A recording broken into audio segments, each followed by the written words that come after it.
Testing.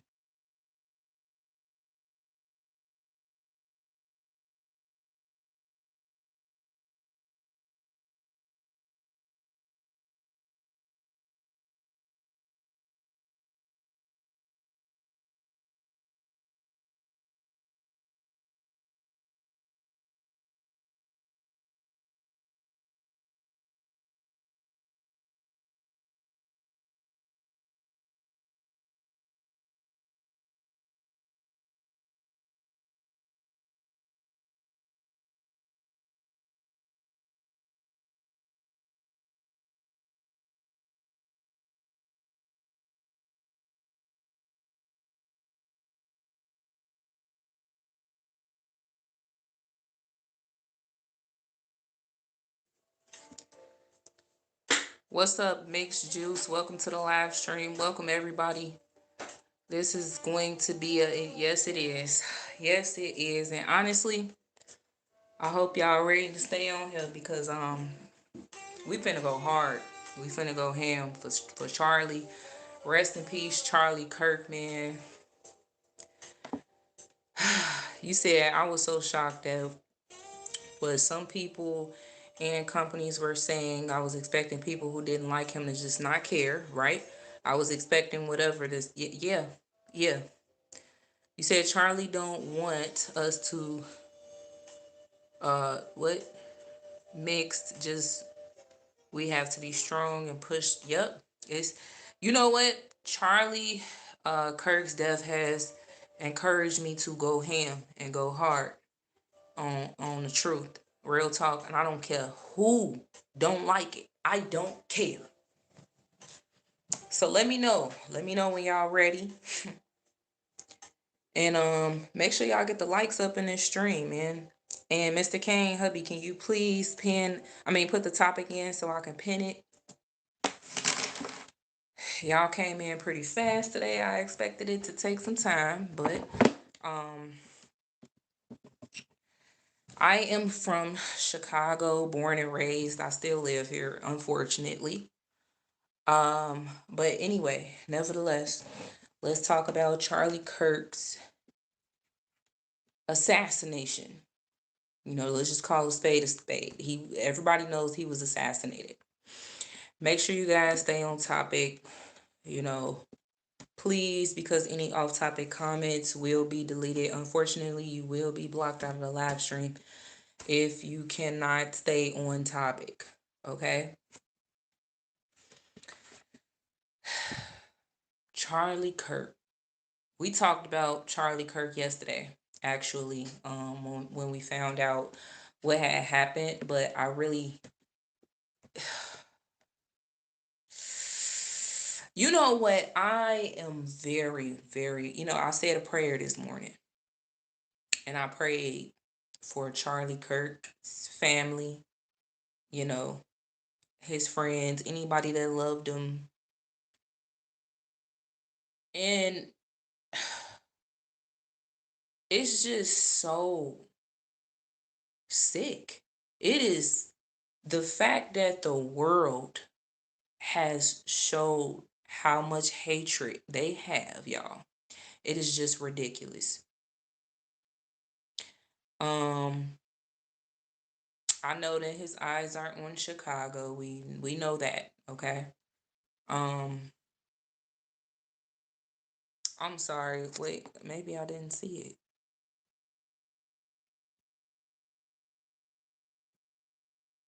Uh, oh, yeah, there it is. I didn't see that. Okay. All right. Mixed Juice says I have a political speech coming up next Wednesday in university. I am going to be talking to my peers about the importance of gathering your own opinions on socio-political issues. So yes, for real. But you know what? Also, most importantly, it has scared the whole world to not speak out. People are afraid to now speak their minds. They're afraid to speak the truth. Um, and it's sad. Because me personally, I will never be afraid to speak up and speak out. And honestly, I can say Charlie Kirk was very brave. He was very brave. And if you don't like what I said, then I'm going to say it again. Charlie Kirk was very brave because, he spoke in front of thousands of people and voiced his opinion. And these people did not like his opinions.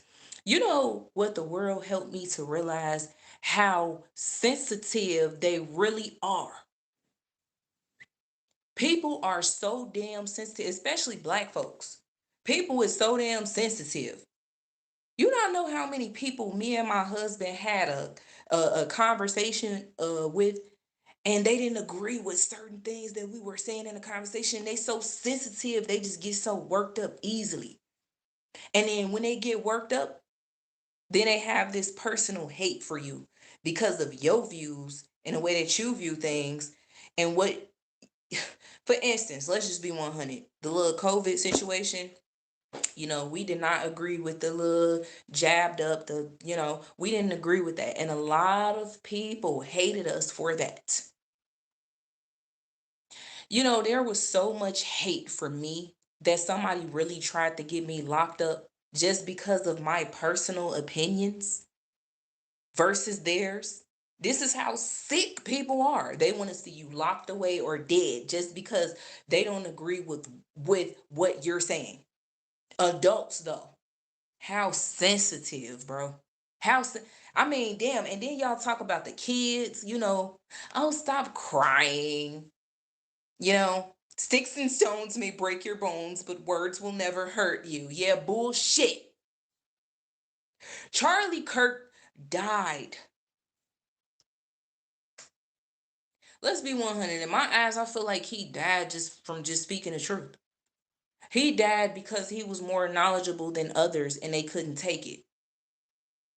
And they couldn't fucking take, I don't care what nobody say. There is no reason for anybody to die. No reason. There shouldn't have been any reason that this man got killed. And it ain't even just that, because y'all want to know what everybody is forgetting about, man. You want to know what everybody is forgetting about? The fact that this man had a wife and children and they're grieving. Have y'all forgot about that shit? He got 2 little kids and a wife and they're grieving and they're hurt. And the world is laughing at their pain. Y'all are just despicable humans, evil, vile. To really laugh and mock somebody's death just because of what they said. Honestly, majority of the things that he said about black people, I freaking agreed with it.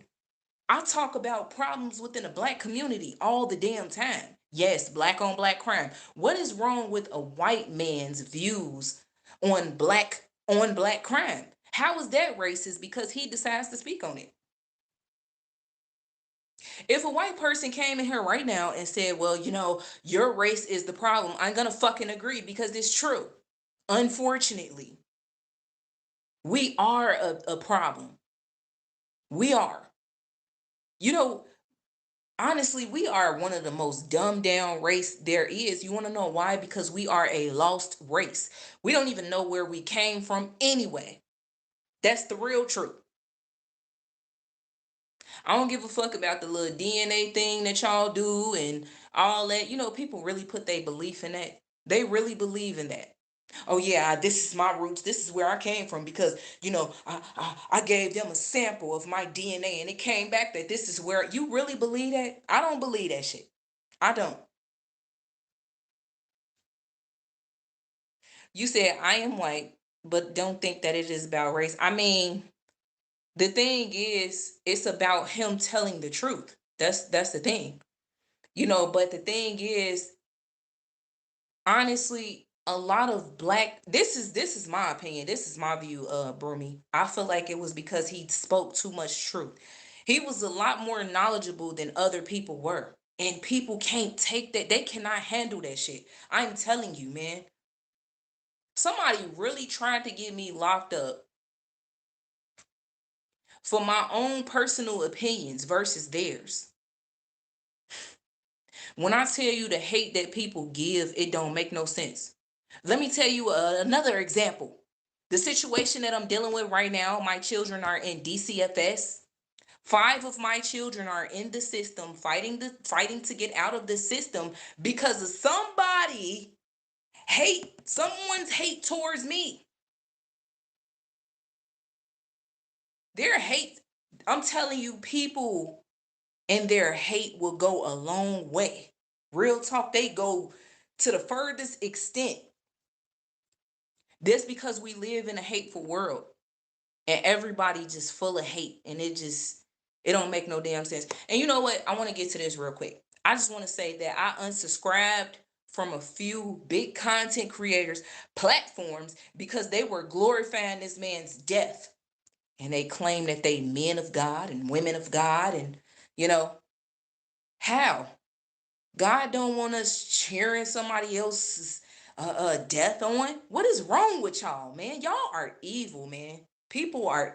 I would not wish this on my worst enemy. I don't wish death on my worst enemy. Do you get it? Do you get it? I don't care if it's about political views. I don't give a damn what he said about black folks. I don't care what he said about Hispanics. Why? I don't care what he said. The biggest thing is nobody should want someone to die. And then this was on for the whole world. The whole entire world saw this. And if I'm not mistaken, his mom, I'm sorry, his wife and his children saw it. The whole world saw this shit. If you don't feel remorse because you have no compassion left in your heart.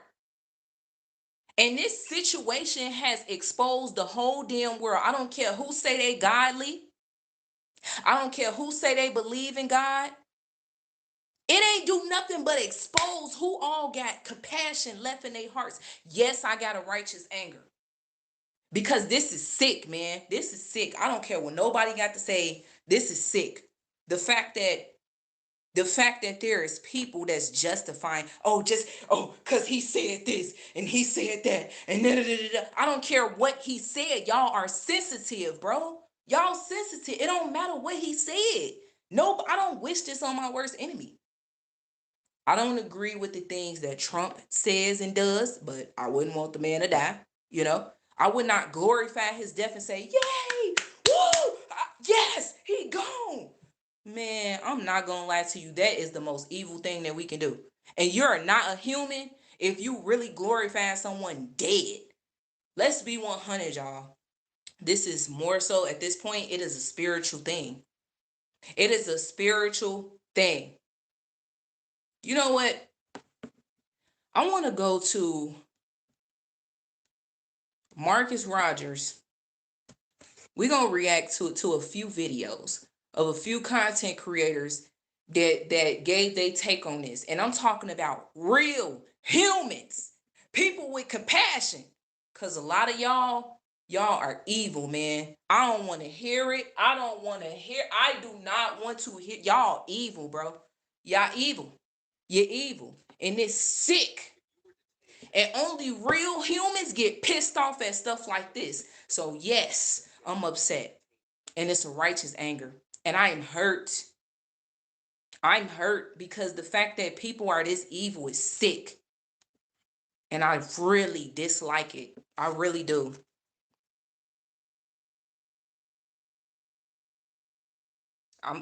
Random says some of you have genuinely lost your sense of humanity and you have lost a sense of importance. Can I ask y'all a question? This is to the 45 people in this live stream. And honestly, like the chat is moving extremely fast. I would love to read every comment, but I can't. Can I ask y'all something, man? How would you feel if someone laughed at your mother and your father getting killed? Yeah. How would you feel? How would you feel if somebody laughed at one of your loved ones, someone that you love very much, getting killed? How would you feel? How would you feel? It's not funny. I'm seeing people talking about, oh, that's what he get. That's what he get. Yeah, he deserved to get popped because what he said. Y'all are sick. You are sick. And you know what? It just shows, it just really shows how many people have felt that this man should have been dead a long time ago. So you wish death on people behind closed doors when you don't like someone's political views or their opinions? You wish death upon them? Y'all asses is so emotional and sensitive, bro. And when I look at his debates, right? One thing I could say, he's not violent. He's not trying to stab somebody. He ain't cussing them out. He ain't treating them like shit. You know, he's just having a damn debate, a conversation. Okay, you don't agree with what he's saying. He doesn't agree with what you're saying. He's saying what you're saying don't make sense. Damn, you fucking sensitive ass people in this world, man. And it's grown ass adults. Grown ass adults. Sorry, y'all. I'm really trying to calm myself down. Like, what the fuck? I can't believe this, man. This is just, this is sick. We gonna, you know what? I want to read this real quick. This is from Marcus Rogers. I don't know if any of y'all know who Marcus Rogers is, but he is a pastor here in Chicago. He has a big platform, 876,000 subscribers. Shout out to him. Shout out to him. Because he is one of the human content creators that I have to subscribe back to. Okay? Because if you got compassion left in your heart, you will feel. You will feel for this man and his family. It doesn't matter, y'all. I don't care, man. I wouldn't wish this on my worst enemy. I honestly, I wouldn't.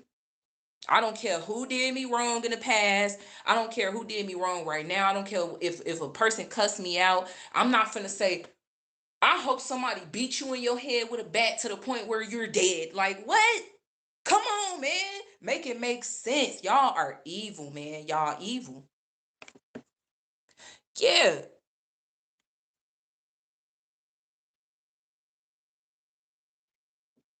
You can just get the trolls out.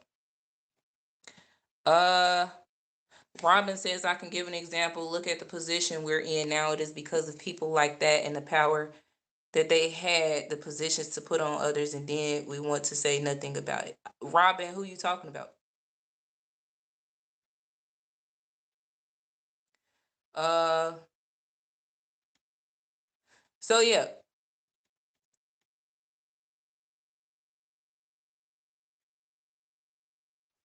you said he wouldn't care if you die. Okay. Well, how would you know that? Is it because of something that he said that you feel so sensitive about?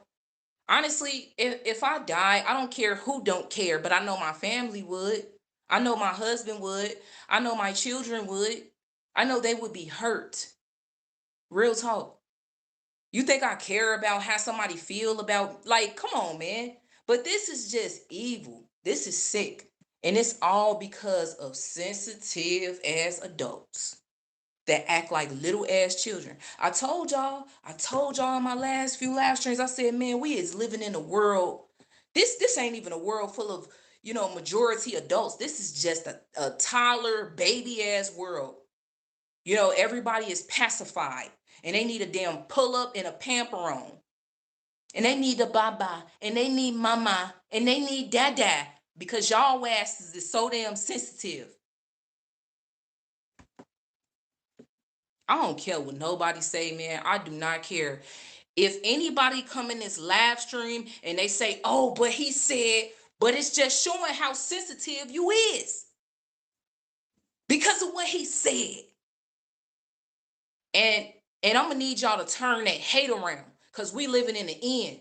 Don't worry about what somebody else got to say about you. So if somebody say something about you and your shoes that you got on, are you gonna wish death upon them, or are you gonna be happy that they're dead? Y'all sensitive. Y'all are sensitive. I'm telling you. You not know how many people that me and my husband walk past on a day-to-day basis, and when they wave and they say good morning to us and we don't say nothing back, they get pissed off. Why do they get pissed off? Because they're fucking sensitive. Hello. We live in a world with a bunch of sensitive ass, childish ass adults, man. I'm telling you. And if the parenting is horrible, what the hell do you think about the damn adults? You can't even parent right because your ass too sensitive. That's the thing.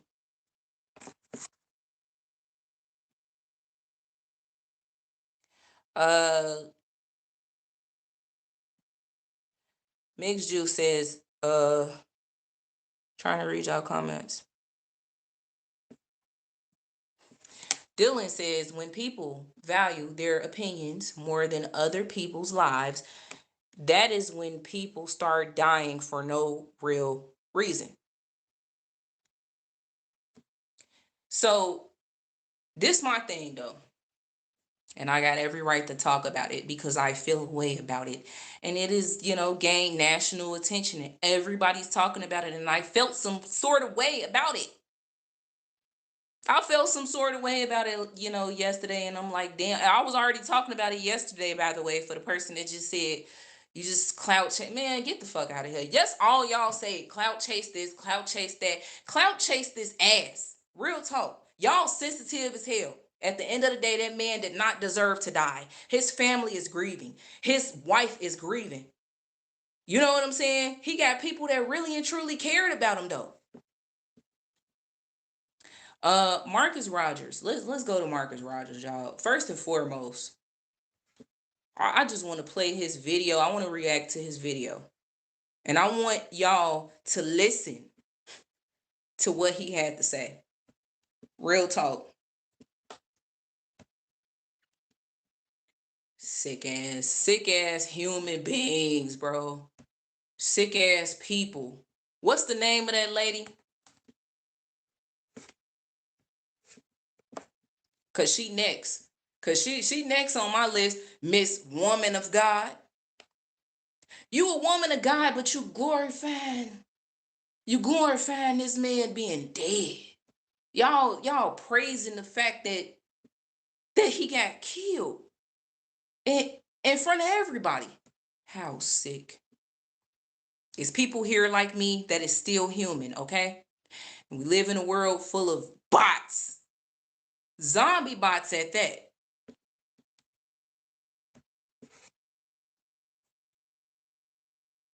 You know, straight up demons, bro. This is, let me tell y'all something real quick. This is the end times for sure. The end.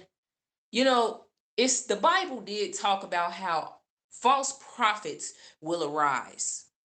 And they're arising. They're arising. All of the people that claim that they were men of God and women of God. But, the way that they feel about this man being dead, though, they are sick. You call yourself an evangelist and you call yourself a pastor. And you know what's crazy? These are the same exact people that's sitting up here talking about, oh, Trump needs to send a National Guards to Chicago. Trump needs to send a National Guards here. Yeah, because it's crime. Y'all fake as hell, and y'all know for a fact y'all fake as hell. Because it's crime and all that, right? It's crime, but you glorifying Charlie Kirk being dead. But it's crime. Bullshit. Let's play the clip. This is crazy. This is crazy, man. And I'm human. I'm human. And anybody that's human, like myself, like Marcus Rogers, and like any other content creator on here, anybody that has to talk about it, ain't nothing wrong with us feeling a way about society making it seem like it is okay for this man to get killed in front of. How do you think the college, I really want to know how the college kids felt out there that day, yesterday, when they saw this happen right in front of their face. I really want to know.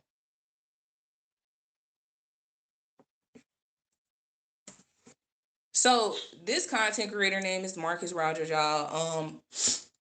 And he was crying. He was crying because he could not believe how evil this society is. That, me personally, I can believe it. I knew it was coming, but I just didn't know when. I told my husband, I told my husband since the beginning of 2025, I kid you not. I said, man, we finna be in for a ride. I said, man, these people is evil and I feel it. I feel evil everywhere, all around me. These people are evil, man. And then he was just looking like, man, the fact that you keep saying that, yeah, because I can feel it. Like, I feel it. I sensed evil all around us. Every time we step outside, you could just feel how thick the atmosphere is, full of evil. I'm not repeating what the news said. I'm talking about things from my own point of view. All right. So that's that. And yeah. Y'all need to find out who I am for real. Come on, man. Stop assuming. And that's another thing with people, they assume too much. Shout out to Marcus Rogers. Let's play this. What's going on, everybody? So some of you probably already seen me react on Instagram. I am pissed.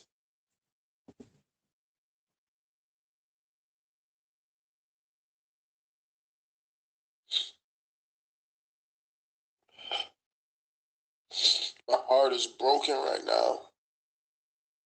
Praying for his family. But man, America, we better wake up.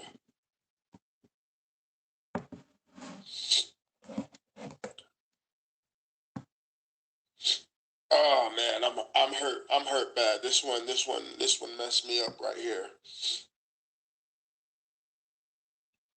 But I know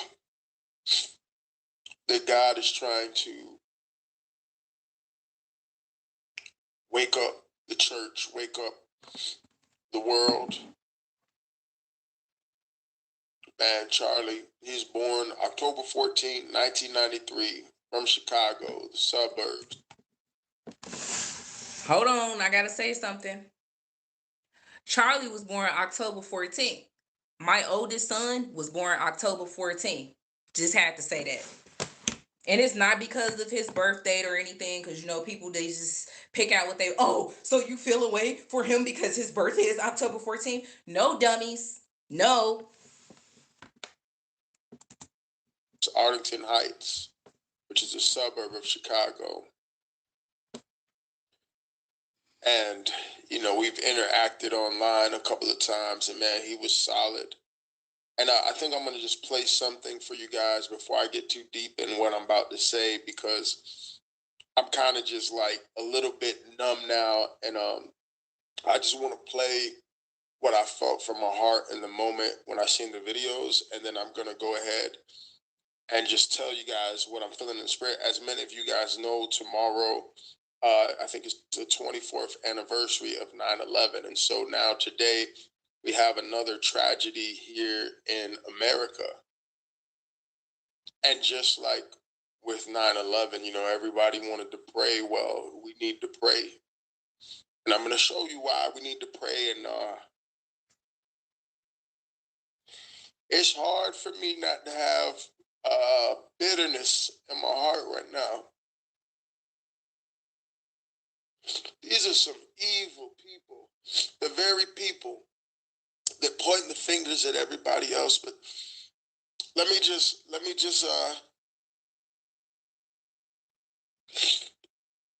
oh man, this one messed me up, man.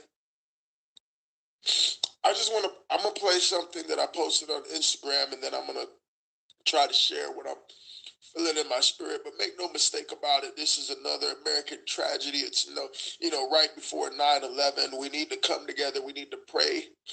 Church, it is bad out here. This woman that just got stabbed on the train, and the way that the news reports it, and I've been telling you, the news is a false prophet. And I've seen some of the ways that they were just responding to what happened to him.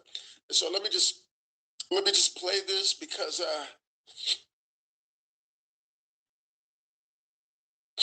let me just play this real quick, and then I'm gonna try to just, so you can just kind of feel my heart. You know what I'm saying? This is what I felt in the moment, and I just want you to hear my heart with the conviction that was there, and then we'll go forward. All right. Jesus. Lord, cover him, Lord. Cover him, Lord. Yo, man. I'm so freaking angry right now. I am so freaking pissed off, man. Because like what is it gonna take for people to freaking wake up and see? I've been telling y'all for years we in a war against evil, man. And you don't gotta agree with everything that this man is saying or doing, but the truth of the matter is he's fighting for biblical principles. That's a fact. You don't gotta agree with everything that he's saying, but he's sitting there at these schools and he's fighting against the transgender and LGBTQ. And so, that's just the raw emotions of what I felt in the moment. And y'all pray for me because I'm messed up right now. There's so much evil going on in the world, and I'm feeling for his family, I'm feeling for his children, but I'm also feeling God's heart towards America. You got to understand, it's going to be some nasty things people say online, but whether you liked him or not, he was really in the trenches. One of the main places where they are indoctrinating our children, brainwashing our children with the Antichrist agenda. He was in the trenches standing on godly principles. And I would see the way these people would manifest because he was speaking the truth. And you know what really just made me angry? And I'm going to show you, man. This is why I tell y'all, you got to pray for everything. This is a spiritual battle. Look at this real quick. What the news, how they were reporting on these things. Oh man, this guy was a real one right here. Look at the report. This made me so angry. In which a shooting like this happens. Yeah, and again, I emphasize what you just emphasized. We don't know any of the full details of this. We don't know if this was the supporter shooting their gun off in celebration, or so we have no idea. Did you hear what he just said? Did you hear that? People celebration so though, caught up in their blind delusion. We don't know if this was a supporter just shooting his gun off in the air in celebration. It was a similar thing when Trump got shot. And I want to show you something. It's not just this. Idea, but we don't know how to deal with people who are hurting in the way this man was hurting. Hurt people. Now, the second clip, that's the white woman who got stabbed on the train. That's Van Jones responding. Look at how the media is responding to this. In which a shooting like this happens. Yeah, and again, I emphasize what you just emphasized. We don't know any of the full details of this. We don't know if this was the supporter shooting their gun off in celebration, or so we have no idea. But we don't know how to deal with people who are hurting in the way this man was hurting. Hurt people. What happened was horrible. Look at this. You know what this is an example of, that third video, and I'm gonna just make my point and I'm gonna get off. The hearts of many, the love of many would wax cold. That woman died, and you're posting stuff like this, and the news is saying the things that they're saying. And what I want you to understand, church, we need more people like Charlie Kirk to be bold. America is been going down a path of Sodom and Gomorrah. And the reason that they're so comfortable doing the things that they're doing, saying the things that they're saying, the church went silent. The church has went silent. We went politically correct. And matter of fact, let me just play one more thing for you guys, just because it was in the rawness of the moment. I don't want to get on here and try to duplicate it or fake it. When I first heard he got shot, I'm going to play one more clip for y'all because I just think that somebody needs. I just saw a comment where somebody just said in here, I should calm down. You're right. I really should calm down. I have a righteous anger at this point, and I'm not trying to justify the fact that I should be extremely upset and yelling and stuff like that. So I do apologize to the people. Maybe I was overworked, but my emotions, my raw emotions have been hidden since this happened, to be honest. Like, I'm just now really getting out how I feel because like the world is evil, man. And it's just like, I'm human. Honestly, I got emotions just like everybody else do. Well, I thought everybody had emotions, but everybody is just so damn wicked and cold hearted, to be honest. You know, um, when I feel for somebody and there's someone laughing at them, like, I just feel some type of way, to be honest, because I'm not a bot. I'm not everybody else. So I just wanted to say that. So yes, I will try to be as calm as I can. Okay. So I do apologize, y'all. Maybe I was overworked up. All right. But let's finish. We're not gonna do the whole entire video. We're just gonna do like a few more minutes and then we're gonna go to another video. Cause I need y'all to hear what this one lady said. She actually was one of the ones that I'm talking about that was so cold hearted, and she claims to be a woman of God. Man, I'm telling y'all, man, the false prophets, man, the false prophets, man. This what I need y'all to do. This what I need y'all to do. Since we all seen this, right? And everybody knows that Charlie Kirk was assassinated.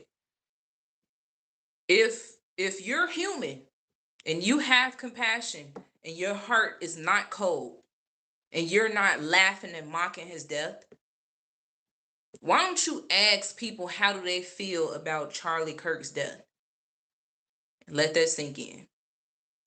The people that's closest to you, your family members and stuff, I'm telling you, this is going to expose them. Seriously. If a person that you really close with says, oh man, I mean, that's what he get. What you talking to them for? It ain't nothing else to say at that point. Because that just lets me know that you have a very cold heart. And you know, sometimes people are so stubborn that you can't even change their minds at all. That's just how they feel. That's just them. They feel that way. They feel like, oh, that's what he get. Oh, he got his ass popped. Ha ha ha. He has a family that is grieving over him. His daughters will never see their daddy again. That's very sad. His wife, she will never get a chance to wake up to her husband again, man. That's sad. That's very sad. That's sad, man. I ain't gonna lie to you. All right, let's finish. To hear it, man, let a boldness rise up in you. Oh, okay. Guys, I'm frustrated right now. I'm sitting here, I'm praying for Charlie Kirk, but enough is enough, man. Like, it makes me sick to my stomach that we can't just call it what it is. These people are evil, they are sick, they are wicked, they are disgusting. Like, look at the freaking evidence of the people that get violent. Look at the history. Look at, the Bible says you know them by their fruit. Look at who's actually getting shot. When is the last time you've seen that from the other side? The side that they claim is so violent. Remember during all the So I'm not going to play all the clips. I'm not going to be on here long. We're going to say a quick prayer here. But like I said, I don't, the 24th anniversary of 9/11, you remember what happened with 9/11. Everybody wanted to pray. And I promise you, this is a moment the church needs to wake up. Look at the level of delusion. Look at the evil. We talk about Chicago. And you know what was so crazy is if I saw all of the different angles, not the one that was kind of all over the internet. I saw some closer angles that some people sent me, and it was really bad, man. It messed me up. But if you listen to what he was talking about, he was literally talking about mass shootings and the gun violence and the stuff in Chicago when he got shot. That's literally what he was discussing.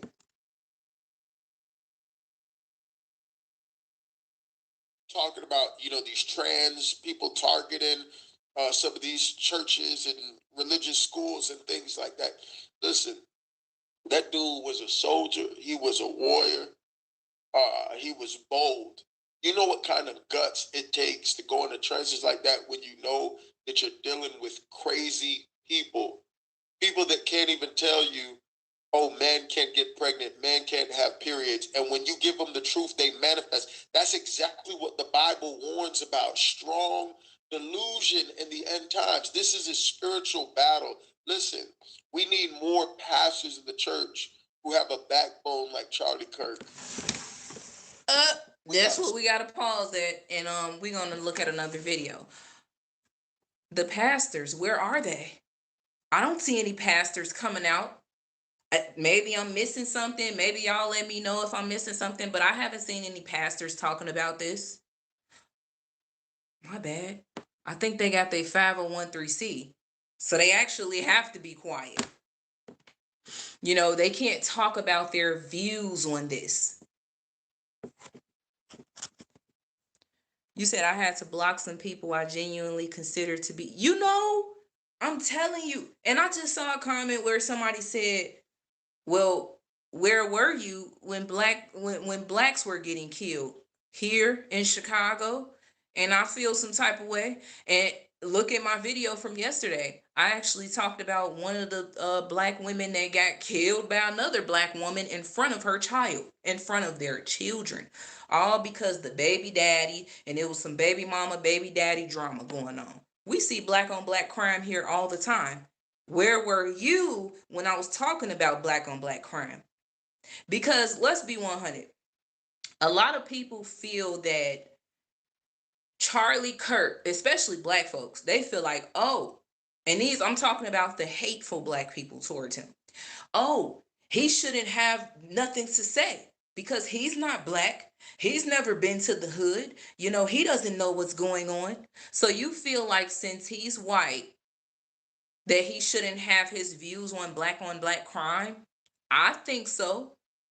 And there's people that came in here, like I said earlier, and say, oh, well, your race is the problem. And I agree, it is. Because like I said, we are the most dumbed down race there is. And I'm not talking about everybody, but we're lost. We are a lost culture. We don't even know where we came from for real. Because they erased our history from us. Let's be 100. But it doesn't give us a right to kill one another. It doesn't give us a right to hate each other. One thing about us as black people, man, that we have a big issue with is disliking each other. We already dislike each other. We walk past each other on the streets every day and we don't say nothing. Nothing. We look each other up and down and we're just automatically ready to compete. I was going into the store with my family yesterday. And there was this black girl that was walking beside us, and she had her phone in her hand, and she was just like steady looking down at the phone. I mean, majority of these females, they are so unaware. They so unaware of their surroundings, and they just don't care. They don't care. They just be down in their phones like this while they walking, knowing what's going on out here. They don't care. So the minute that we started walking faster, because it seemed like she was walking extremely fast once she noticed us. So she started walking faster and we was walking faster to get in front of her so we can hurry up and get in the store because ain't nobody trying to race you, ma'am. We get in the store. She goes down damn near every aisle that we go down, and she's just throwing stuff. She's by us. She throwing stuff. She just got this negative energy, this negative attitude.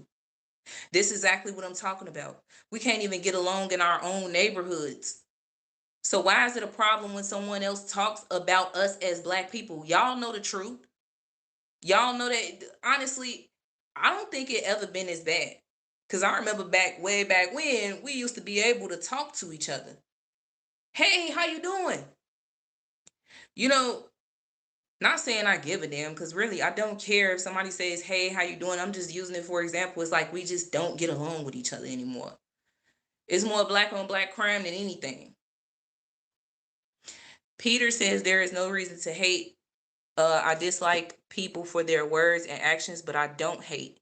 That is what's wrong with the society. We compete constantly against one another and hate. Exactly. That's the problem. We hate each other so much for, just because I believe in this and you don't. That doesn't give us a right to dislike each other. That's what's wrong, man. I mean, people are just so sensitive, man. Here we go. So, you know, I know that she might get noticed that I probably, reacted to her video. But ma'am, the fact that you're spreading hate on your channel and you try to spread God's love at the same time, how that work? Please tell me that. You're not a real woman of God, because no Christian, no woman of God or man of God is supposed to spread hate and laugh at someone's death. False prophets, y'all. False prophets. So by the way, her name is Freedom in Yahweh Ministries. And I would have respected you, ma'am, if you came correct. But you are spreading hate on your channel. The audacity to have your name like that, though. I came across her video in my algorithm. Okay. And when I looked at it, I said, wow, this is what the people are really out here doing. They coming on here. I already had to unsubscribe from one content creator. Y'all forgive me, because I was just telling a lot of people to go subscribe to him the other day. Hey, you can still subscribe to his channel if you want to. If you want to, I'm not even finna say his name though. You can subscribe to his channel if you want to. That's on you. So I'm not going to stop any subscribers from going over to his channel. But I just want to say that now he's spreading hate. And I had to unsubscribe. Like, seriously, I'm not about to keep watching you do that, sir. And you're the main one that's sitting up here quoting Bible scriptures and making it seem like you're all for God and the Most High and the chosen ones. And cut it out, sir. This is crazy. So anyway, we're going to listen to what this woman has to say. And a lot of y'all probably going to agree with me, and y'all not going to like what she's saying, man. Like I said, she's acts like she's a woman of God. Some of y'all may know her. This is sick. White supremacists, any type of airtime. But this guy here is really getting on my nerves. This Charlie Kirk dude. So I have to give him a clap. He's dead. How are you talking about a dead man? Oh my God. Back for this video he posted. Black people are allowed to talk about black culture in a way that white culture cannot. For example, black people can go up and say that there's a baby mama problem in black America, and white people are not allowed to say that. Oh, I just did, so what are you gonna do, cancel me? Black people are much easier to be able to say that black individuals, despite being 13% of the American population, commit 55% of the murders. Most white people say that at a job, they would get fired for being a racist. I don't care because I say whatever I want. Oh, bless your little colonizer heart. You really climbed on the internet and opened your pale mouth and decided to rewrite history in real time like the rest of us. You right, Donna. You right. You right. She said, I can't see her. You know what? I couldn't even listen to the whole thing, because I was just like, is you serious? Are you serious? Are you a woman of God? Because if you are, you wouldn't do this.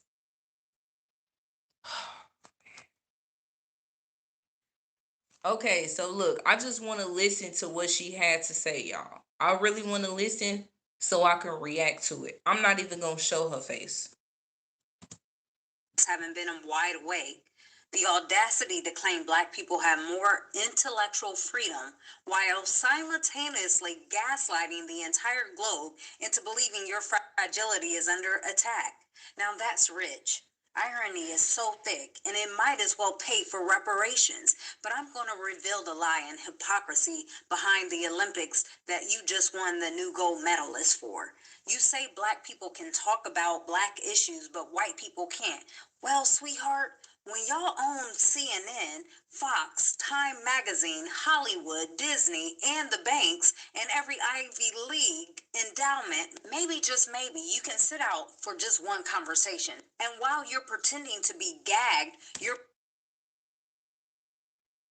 So is that a reason for this man to die? I just hold on, y'all, because I want to read. I'm very curious as to what the comments say. I want to know, do somebody disagree with this woman? You know, I really want to know, does someone disagree? Uh-oh. First comment. His own race canceled him permanently, not us, with the laughing emojis. She's spreading hate. She's spreading hate on her channel.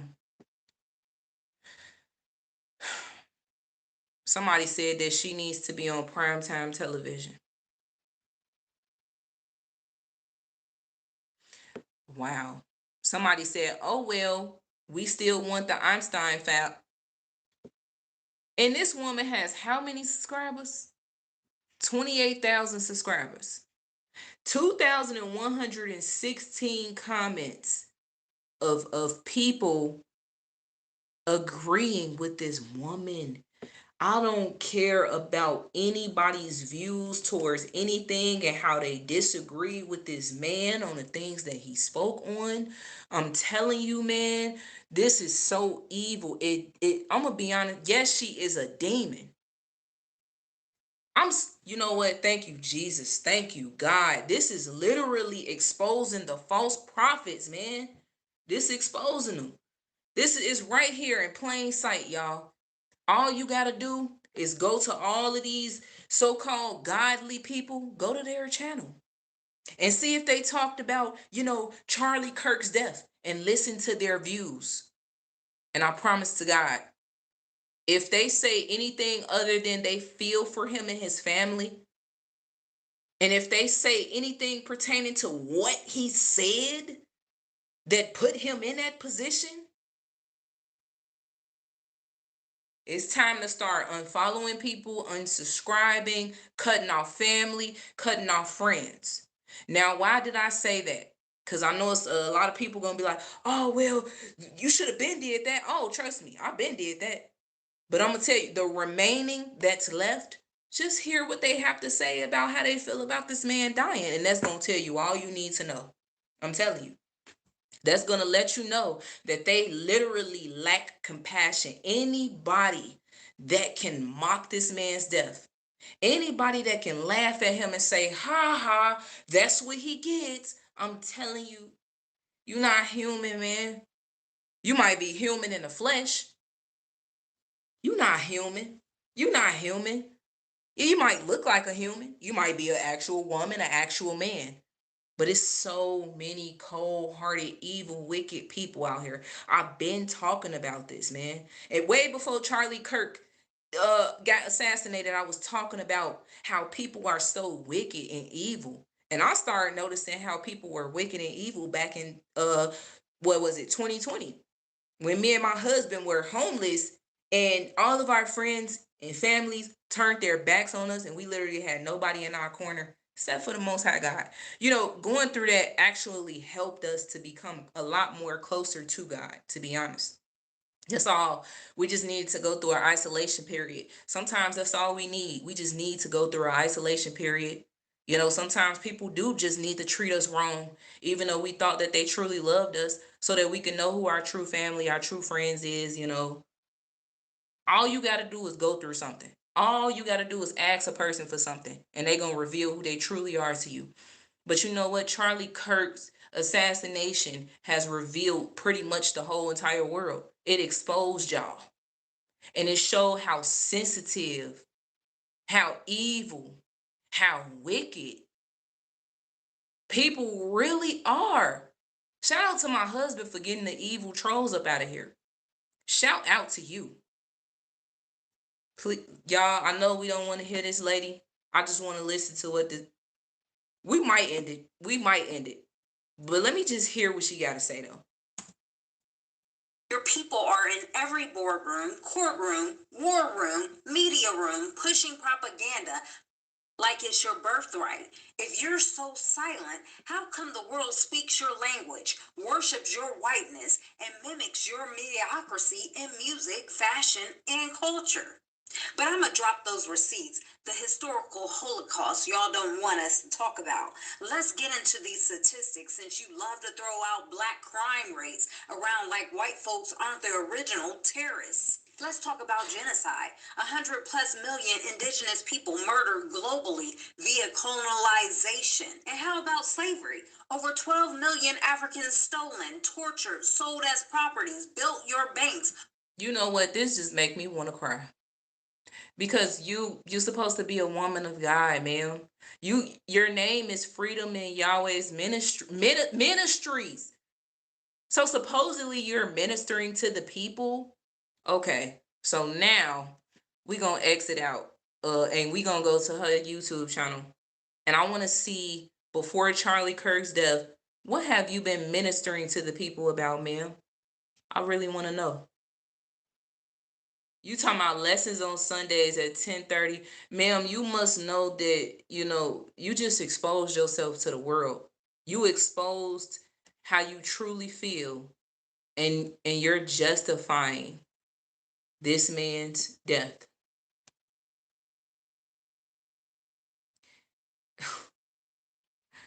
Oh my God.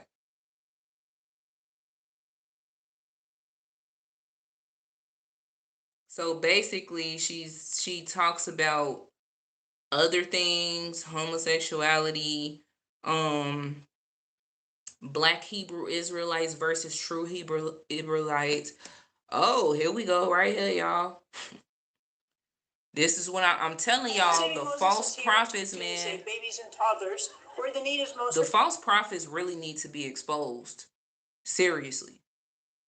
It's people out here really teaching and preaching the truth, and reading Bible scriptures and having little Sunday classes and stuff like that online. The same people that, oh, Trump needs to send in the National Guards, because there's so much crime. But you laughing at Charlie Kirk being assassinated in front of the whole world to see. Make it make sense. I wanted to give you something because I know some of the things that I teach in my lessons kind of seem heavy, and they always seem like they're too deep. Maybe it goes over your head, but I want you to know something from the start. I don't share these type of lessons to overwhelm you or somehow make myself look deeper and smarter or ego worthy. But I truly believe that. Hey, false prophets is on the rise, y'all. I'm telling you. Watch how many false prophets you find across the internet. I'm telling you. The one of the guys that I was subscribed to, he was another false prophet. Once he started talking about how, that's why you got popped, Charlie Kirk. When I heard that, you know what? I gave him a chance, and I shouldn't have. I kept him up there for one more day. And all it took was that one more day for him to keep talking about how Charlie Kirk deserved to die, man. And I unsubscribed. And I said, man, this is crazy. I'm telling y'all, it's going to get to a point now where you finna be walking alone by yourself. You finna do everything by yourself now, because the false prophets has arisen. And the fakeness in people, the same people that say, oh, hallelujah, I'm praying for you. The same people talking about, well, Charlie Kirk deserved to die because, he said this about us in the Black community. Sensitive pastors, sensitive evangelists, sensitive people all across the world. They are sensitive. Adults are sensitive. Your children act better than you do. And this is only to the sensitive people that believe that Charlie Kirk should have died because he said this and he said that and he said this and he said that and that and this and that and this and that. You sound like a child. It reminds me, honestly, it reminds me of when I used to be in school as a kid, and I used to get into little fights, little fights with a friend. And the teacher would say, why are y'all fighting one another? And we like, cause she said that, and he said that about my mama, and they said this is exactly what all of these adults sound like. College kids. Oh, because he said this and he said that and he doesn't agree that this, that, and the third. And it's not about, it should not never be about what someone has to say, man. I mean, why do we even have to have this talk as adults though? Why? And y'all sit here and y'all talk to y'all kids all the time when they come home from school and they get suspended. You talking to your kids about next time you need to ignore them. Don't worry about what they said. And don't you get in trouble ever again. I don't want you to come back here with another suspension. Don't you get detention ever again just because what somebody said about you. But you sitting up here getting upset about what Charlie Kirk said and you agree that he should have died. Come on, man. To my husband, did you send me those videos? As a matter of fact, you can put the guy's name that you looked at earlier. You can put him in the live.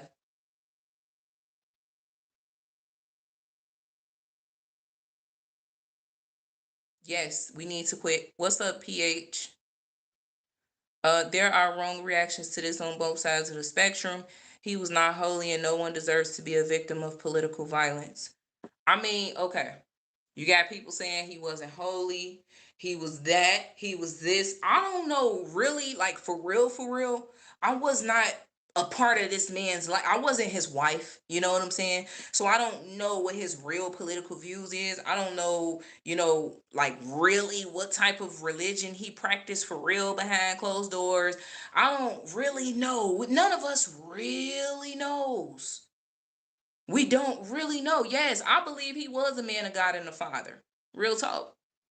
The good ones always die young, man. Honestly. Somebody said that, he can't worship two masters. And we can't worship two masters. But the thing is, we don't really truly know what he was doing behind closed doors at home. We don't know if he really was going to church every day or every Sunday and reading the Bible and reading the scriptures and fasting and praying. We don't know if he wasn't. We don't know. And it doesn't matter. But what does matter is the fact that we should really be human and have compassion for someone dying. That's what I see out of all of this. And that's what I have a problem with. I have a problem with people and their hatred. Just because you don't agree with what someone else is saying. So you believe that they should die. You believe that's what they get. I mean, come on, man. There is no excuse whatsoever. There's no excuse, no matter what. No matter what. And people just keep making excuses, and I'm tired of seeing it. Compassion, seriously. We living in the times, y'all. We living in the times where people literally have not an ounce of compassion left. But I want to give this other content creator a shout out. What is his name? Woo, y'all, we finna get fired up on this live stream, man. Jacob E. Oh, Jacob, thank you. Shout out to Jacob. I really appreciate that, sir. I really do. I appreciate you. Big shout out to Jacob. Real talk. And I feel like only human people, because like I said, you could be human. You could be human, you know what I'm saying? But deep down inside, are you really human? Do you really have, a heart to say that, man, that's wrong? And you know what's crazy? Y'all really could change y'all views around right now. It's not too late. People, they so stubborn and they so stuck in their ways. And when you talk to them about this and they hear you, but they don't hear you. It's like, nah, he shouldn't have said this, that, and the third. It doesn't matter. We living in the end times, y'all. Do you really want to still be negative like that? Do you really want to laugh at his wife's pain and his children's pain behind their father not being here anymore? He got assassinated in front of thousands. Matter of fact, the whole entire world. The whole entire world saw this. I gotta give a shout out again to Jacob E. You know, nobody's ever did. I really appreciate that. Don't get me wrong, I have people do super chats and things like that, but wow, $100. Thank you. I appreciate that. Anyway, what is this guy's name? Mr. Kane. Y'all shout out to Mr. Kane, my only moderator. He killing it for me. That's my husband. Really appreciate him. I need to open up the actual, let's see. This was sent to my email, so I need to open it. Oh, okay, here we go. Yeah, Philly, I heard that too. Now, I have to start off this video by I saying, heard that too. And you know what? If that's true, oh my gosh, man, that is so sick. His wife and children were standing right there. And they saw their father. She saw her husband get killed in front of the entire world. And the entire world is laughing. They are a laughing stock. You know, that is sick. I'm not gonna lie to you. That is so sick, man. What's up, Monica, Patricia, Tommy? What's up?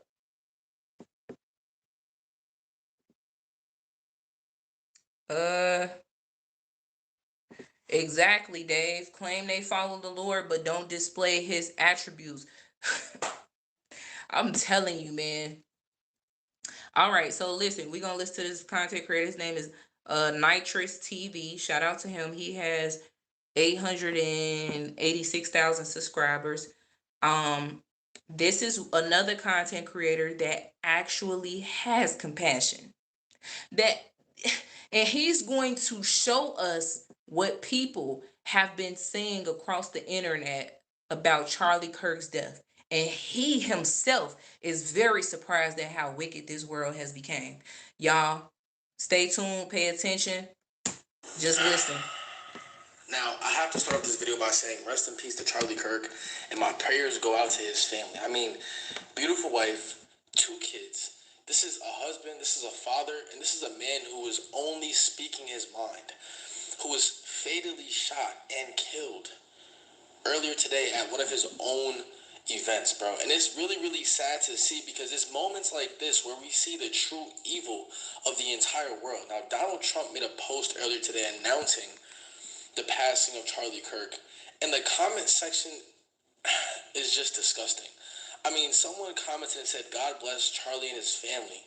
And then someone responds and say, may Allah curse him. I swear I was happy when he was unalived. Like, that is absolutely disgusting. He's in hell right now. You're in a cult. Like, there are so many people who are coming out and saying all of these negative, derogatory things about a man who literally just passed away. And then you go on a platform like Twitter, and then you see stuff like this. Waiting for Charlie Kirk to be confirmed from a person whose username is literally Red Devil Abyss. Wow. Charlie Kirk confirmed, people celebrating. And it's really moments like this where I question what this world is truly coming to. It's moments like this where I really understand the fact that we are in a spiritual war, bro. We have people like this. Fan account, she thinks her piss is wine. Apparently this is a fan page for Lady Gaga, someone who's demonic herself, posting a video celebrating the fact that he has been unalived. Now, to me, that is truly disturbing, truly disgusting. And the number one thing that bothers me the most, if I'm being completely honest, is although I don't speak about my political views on this channel all too much, the fact that the Liberal Party is always doing things to perpetuate hate, but yet their message is love and equality and harmony and all of these things. They want to be able to provide laws for everyone to just be happy and jolly, but yet they try to unalive someone who was simply just speaking his mind. They try to unalive anyone who doesn't agree with their point of view. If your whole message, if your whole priority was to promote equality and promote freedom and to promote peace, why are you so aggressive to the people who don't agree with your agenda? And this is a genuine question that I sit back and I ask myself, what type of people are a part of this movement? What is the agenda behind this entire political party? Because there are so many things that I genuinely don't agree with. And there's someone out there right now, and as we can see in the comments of this video, there are a lot of people, millions of people, who are probably excited about the loss of this individual's life, about Charlie Kirk passing away. People are celebrating that. It's absolutely disgusting. Finally, someone with good aim. Like, what kind of comment is that, bro? And I want you to remind you guys, all this man did was speak his mind. And this goes back till years ago when I was making videos speaking about how they're always going to try to promote this censorship agenda. If you are someone with a strong voice and has access to a large audience and you are speaking the truth about certain topics, they are always going to try to silence you. Always. According to a news article that I came across online, they said they're still looking for the shooter. I'm not too sure because I've also seen pictures of someone being arrested. I'm not too sure what the update on that is. But the fact of the matter is, every single time there is someone speaking for the reality, this is a Christian man speaking for practicing and actually promoting what the scripture, what the Bible says, they always try to silence them, bro. And Charlie Kirk is only one of many people who have been targeted, right? You have people like Andrew Tate, for example. I know everyone has mixed emotions about Tate, or even some people watching this video right now might have mixed emotions about Charlie Kirk. But the bottom line is, this is someone's life. This is someone's life that was just lost. And understand, the only reason why his life was lost because of the thoughts that he has, the opinions and beliefs that he spoke on. Is that any justification for celebrating someone's death? And if you can sit here in the comments as a liberal or as someone who's politically whatever, like, I honestly want to know. Let me know in the comments right now. Do you think that this man's death is justified? Do you think that this man deserved to be unalive? I'm genuinely curious to see this because this is a very sad and unfortunate event, honestly speaking. Honestly speaking, this is genuinely sad, bro. And it's all from him just speaking his mind. Now, if you go on Twitter and just look up his name, you will come across the most horrific videos. And I've never seen a life being taken before on video until today, bro. And it's actually quite disturbing. Oh, I can't show that. It's actually quite disturbing, right? The great and even legendary Charlie Kirk is... No one understood or had the heart of the youth of the United States of America better than Charlie. He was loved and admired by all, especially me. And now he is no longer with us, Milani. And my sympathies go out to his beautiful wife, Erica, and his family. Charlie, we love you. Now listen, y'all, this is just a quick video to speak about this topic because, like I said, this is the moments like this where I realize how evil this world is, bro. The fact that there are people with hate in their heart, so much so to take a life. Understand that taking a life is one of the worst things you can perform. We are all made in God's image and likeness, and to be the person trying to sit here and take a life, something that God created, something precious, the most precious creation that God ever made. I genuinely want to know in the comment section down below. Oh my God, I can't show it. I genuinely want to know in the comments down below how you guys feel about this, right? Because obviously on social media there's a lot of mixed emotion. There are a lot of people who are spewing hate. They have these demonic this demonic approach to speaking on someone's unaliving. It's truly horrific, but I want to know in the comments what you guys think about this. I want you guys to let me know what your opinions on this man was. Honestly speaking, I watched a lot of his content. I agreed with a lot of his points of views. I agreed with a lot of them. There were some things that I did not align with, but I don't think that it's justifiable to unalive someone simply for speaking their mind, bro. Like, there has to be a line that is drawn. This is the reason why there are so many people who go out in public and intentionally try to practice their amendments.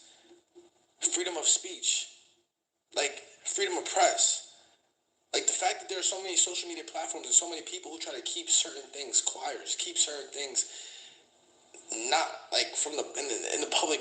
Oh my God, bro, it's just annoying. But let me know in the comments down below what you guys think about this entire situation. If you are new to the channel, make sure you guys do leave a like down below and subscribe. If you made it up to this part of the video, then I want you to leave in the comments blessed.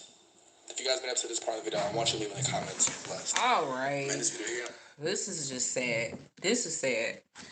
You know, and man, I don't know what to say. I really don't. I mean, all I can say is the fact that we live in a world full of hate.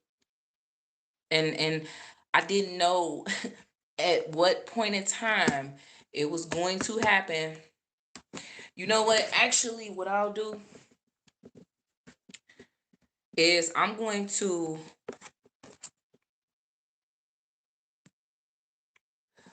Monica W says, woe unto them that call evil good and good evil. Right on, sister. And that put darkness for light and light for darkness. That put bitter for sweet and sweet for bitter. I'm just saying, KJV, King James Version. I'm just saying. Exactly, mixed juice. Gone too soon. Kayla, what's up, Kayla? Kayla says, still can't believe that he is gone. Even if we have opposing opinions, that is simply what they are, opinions. Nobody should die for having exactly. I'm telling you, nobody should die. You know, nobody should go to jail.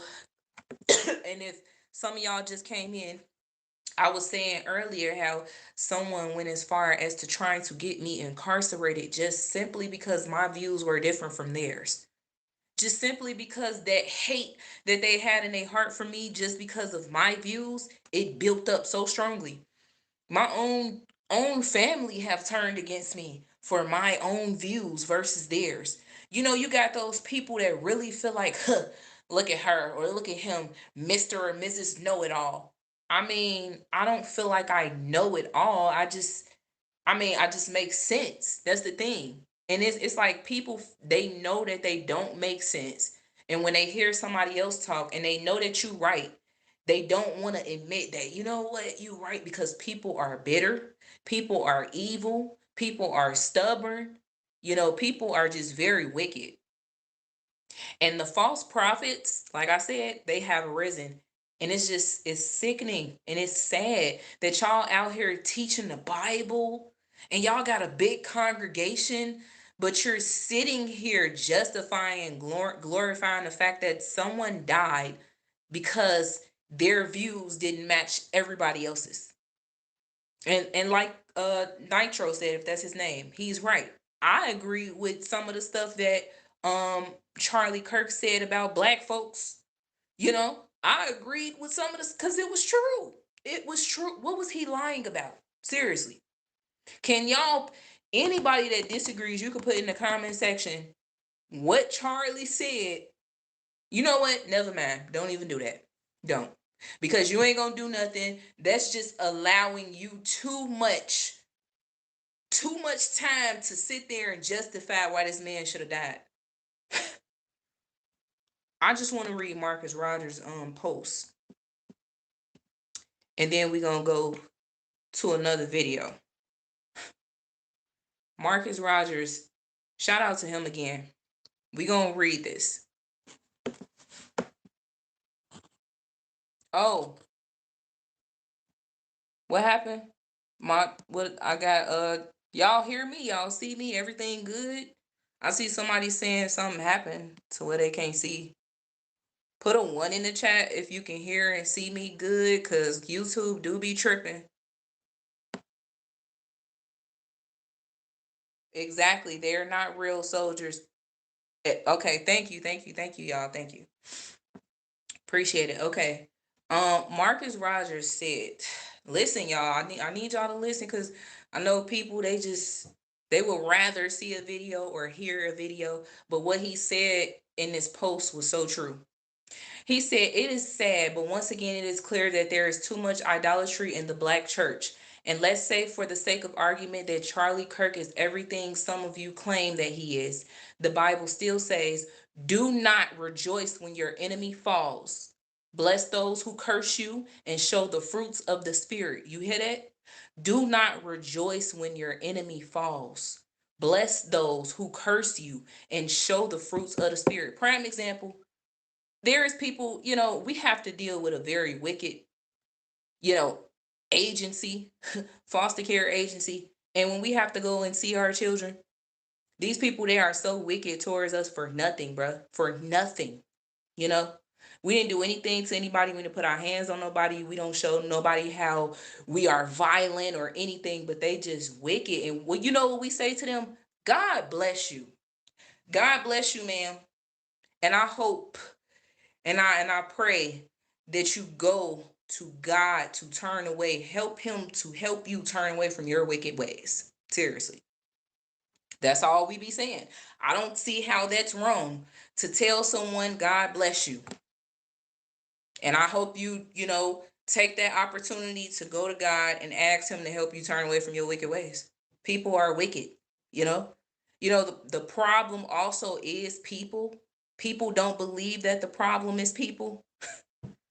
Man, somebody said, I'm sorry, I'm talking about somebody said. I'm trying to finish the doggone post. All right.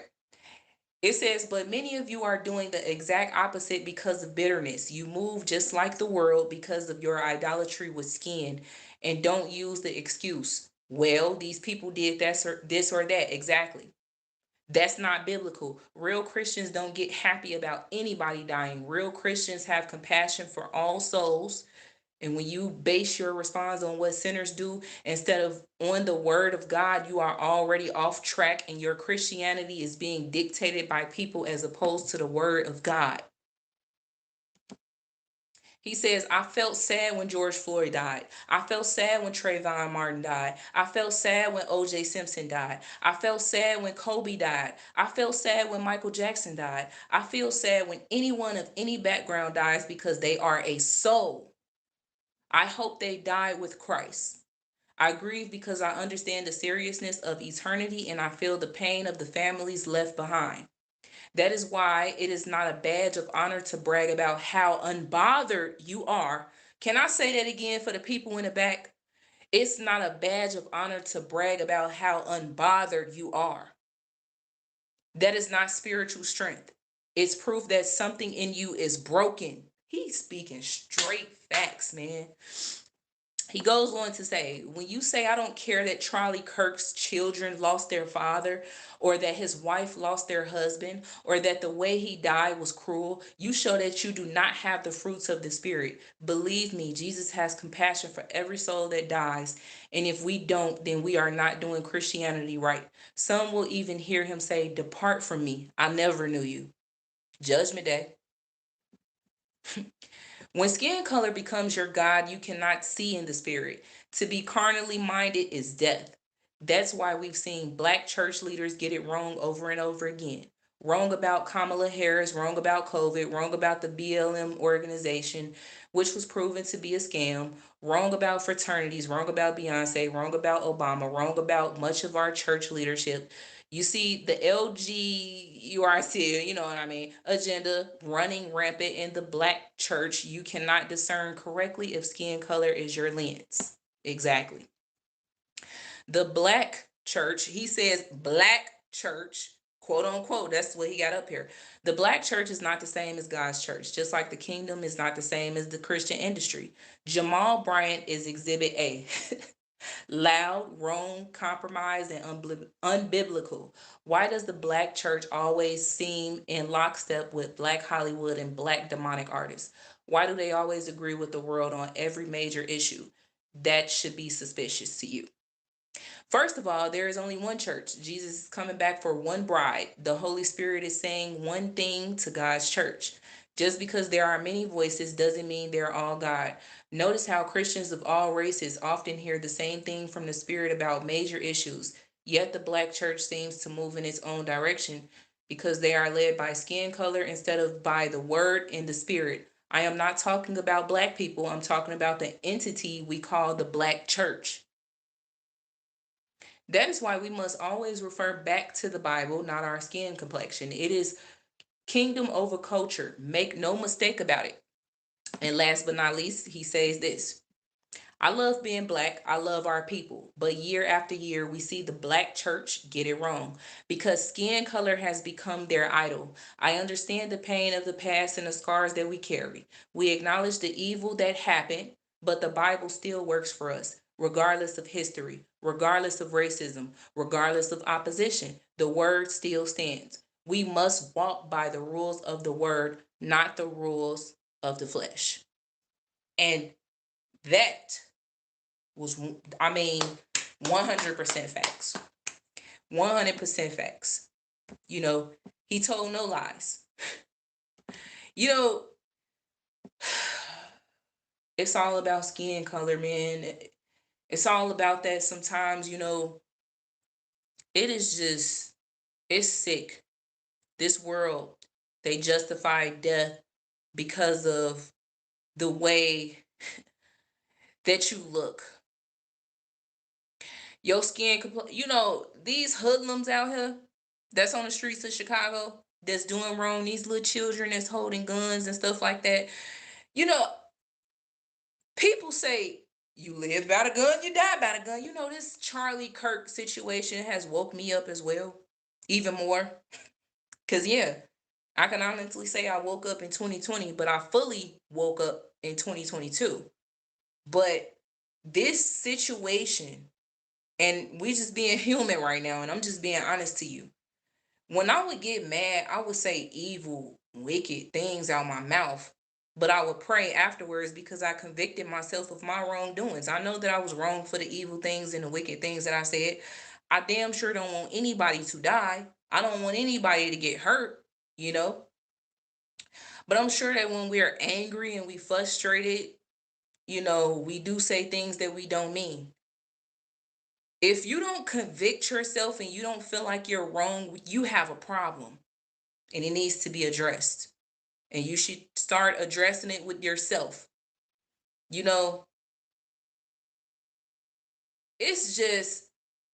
It's sad that it took for this to happen, for the evil and the wickedness to be exposed even more. It took for this to happen for the kindness and the compassion within people to be exposed.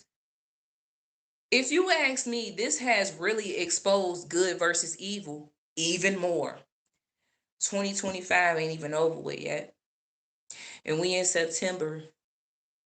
And when I tell you, September just started 12 days ago.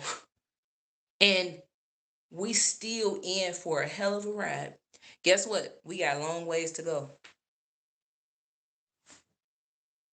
I used to say stuff too like, oh, well, you live by the gun, you die by the gun. When I find out that somebody's dead, like for instance, King Von and stuff like that.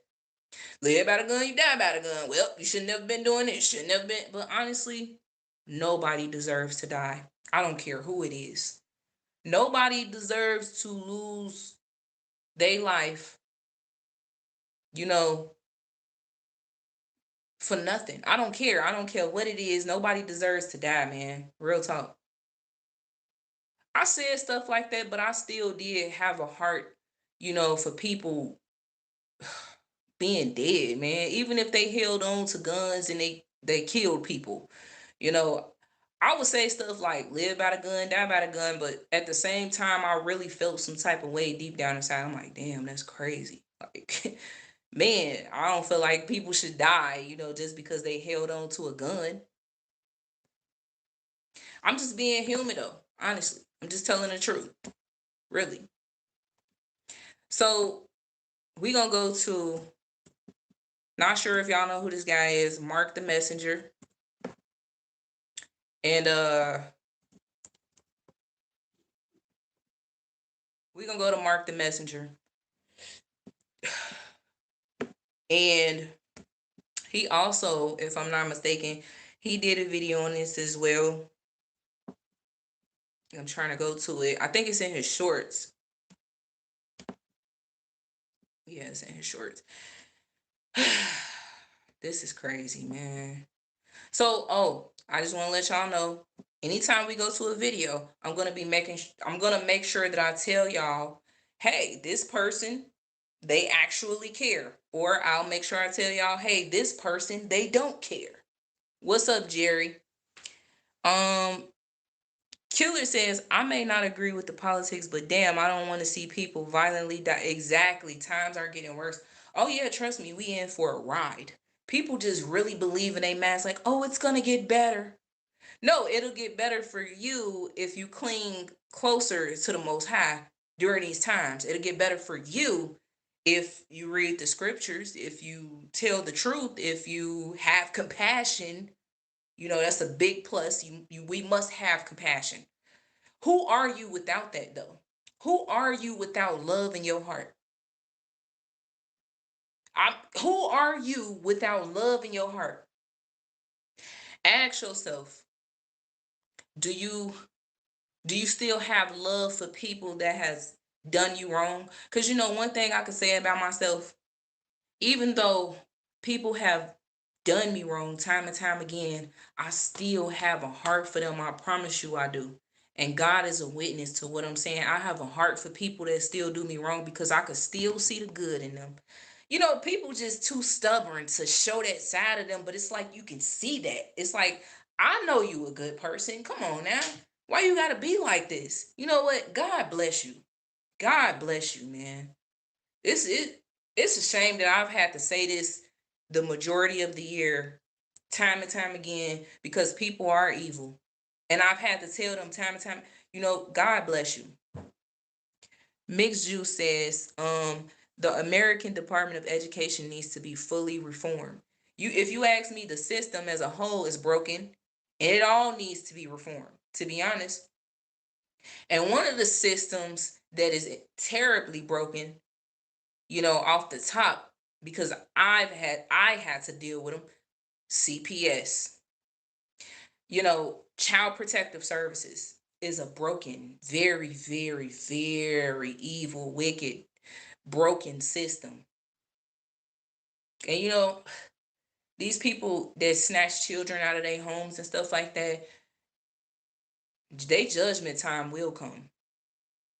So, you know, I just pray. That's all I can do. I just pray. Because I don't wish death upon my worst enemy. I don't wish that my enemy gets locked away and incarcerated. I don't wish that my enemy gets hurt. I don't wish anything bad upon my worst enemy, man. You see, this is the type of stuff that happens. People die, they get killed, and their death is mocked, and the whole world is laughing at them and pointing fingers. I don't care. I don't care if Charlie Kirk was your worst enemy. You know what's crazy? This man didn't even know that he had these many enemies. Pretty much the whole world is his enemy.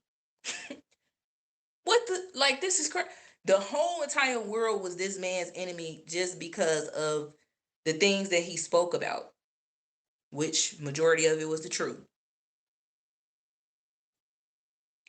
Um, You said I could not agree more, but we have to start so much with the protection of the curriculum we are pressing to the youth. Yes, for sure. You know, these young children are lost. You know what makes it even worse though? It's the fact that their parents are the very same people that is mocking this man's death. So if you can laugh and mock a man's death, knowing that he got kids and a wife, how do you feel about your own children? You know what? Let me play this video. This is why he died. Look at man Sharp's body language. Interestingly, which is okay. Charlie, we push back against the media on COVID. You know, shout out to Mark the Messenger. Shout out to Mark the Messenger. This is his video, so I own no copyrights. None of those videos I own copyrights to. So we're gonna play this little short for y'all to see. And let me turn this around.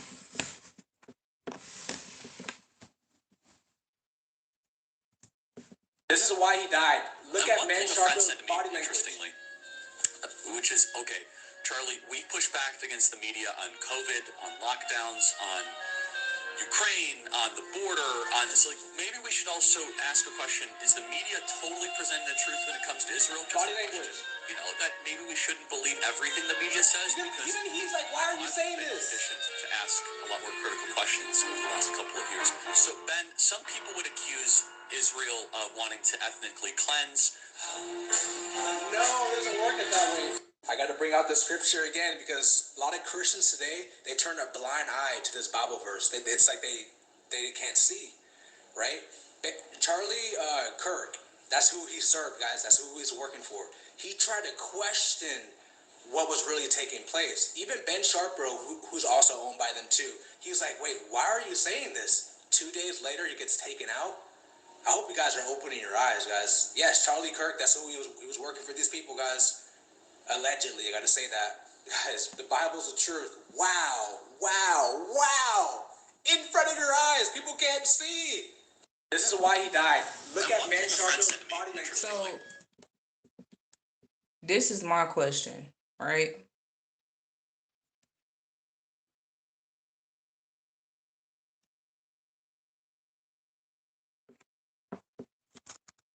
Okay.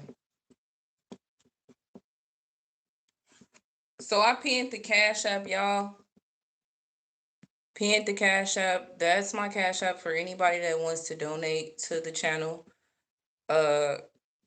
You know, because honestly, YouTube does not let me see the other stuff, if you get what I'm saying. So this is exactly why a lot of content creators just pin their Cash Apps. Because I used to always wonder, like, why do people be putting their Cash App and their Chimes and PayPals and stuff? Now I see why. But yeah,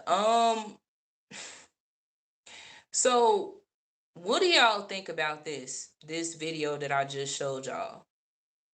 Cause it's just sad. It's sad. Does your man meat stink? Our brand new soaps helps with cleaning men's balls and holes. What? Pay that no mind, y'all. Let me read the comments. Peter says, I remember the 90s growing up when everyone kept to themselves and politics were just a way of thinking. Not exactly. Right on. Seriously. I remember that too, you know? And it's like nobody really cared. Everybody just, people had their own view about, you know, and it's like, yeah, whatever. Still cool with you though, still love you. But now it got to a point where your political views or the way that you view things could cause harm to you. And yeah, we living in the end times for sure, man. We living in the end for sure. It has, the internet and social media definitely has ruined us, you know. But that's my thing, Van. And I don't know if you came in here earlier, but nobody deserves to die. Nobody deserves to die. I don't care what he said that you disagree with. No one deserves to die. So this is my question. Like, once again, how would you feel if your mom or your dad or any of your loved ones, someone real close to you, died and the whole world laughed at your pain? How would you feel? How would you feel, man? I can only imagine how his wife and his daughter feels right now, and his daughters feel. This is just sick. You know, the way, let's see if we can find any other videos. If not, I would like to go to my own video. So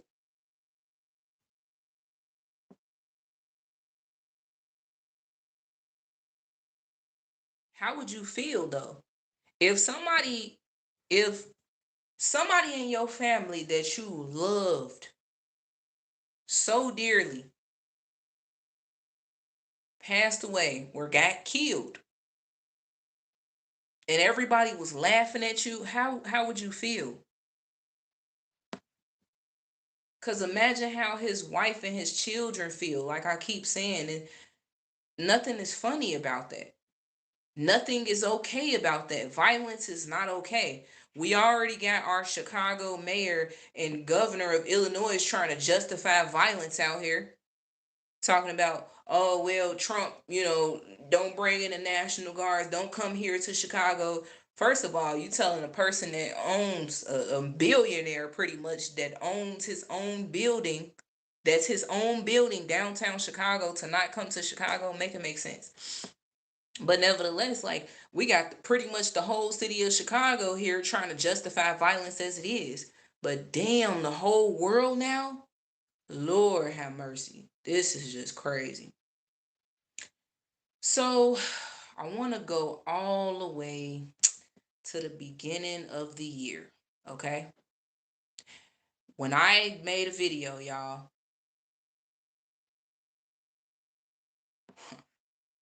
I made a video and I talked about this was January 2025, as a matter of fact.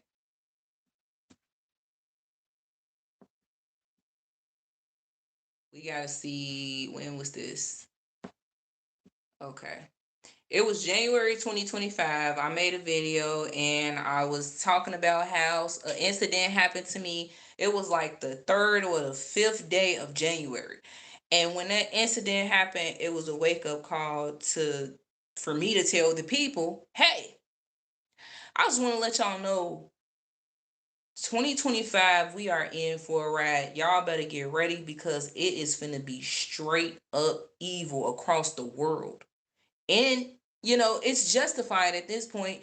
Evil is good now. you know? Mixed Juice says, I would like to believe in that situation I would turn to God, but I don't know if that would be something I could do. I mean, eventually, we got to ask God to help us through it. But like, if somebody, if people were laughing at us though, and a loved one got hurt, were killed, and the whole world is laughing at, I mean, man, I'm telling you, people literally have not an ounce of compassion left in them.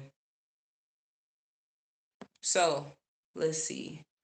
Okay, let me go to. All right, here we go, y'all. This was honestly, after the situation happened, I immediately made the video. Text it. So this was, honestly, I don't know, where is the description? Oh, January 3rd, 2025. I need y'all take a listen to this. This was me basically. I was explaining what had happened. I was explaining it was a crazy situation.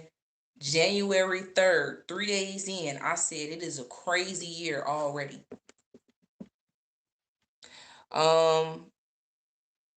You said, I see empathy quote being thrown around incorrectly all the time. Yes, I see it too. I seen it too. And I'm like, oh, here y'all go. Now y'all coming up with something else, huh? Okay, so let me play this for y'all.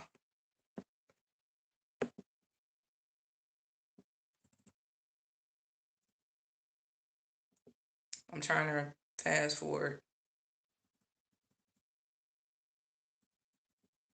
When I started talking. When did I start talking?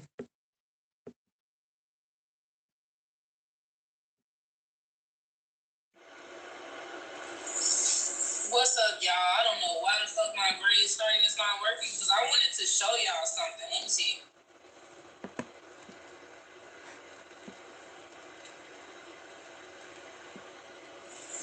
Still not working. What's up, Jason? Anyway, 2025 Zero. Is off to a fucking crazy start already, guys. There was a situation that I encountered earlier that was like straight up demonic, and let me tell y'all about it, man.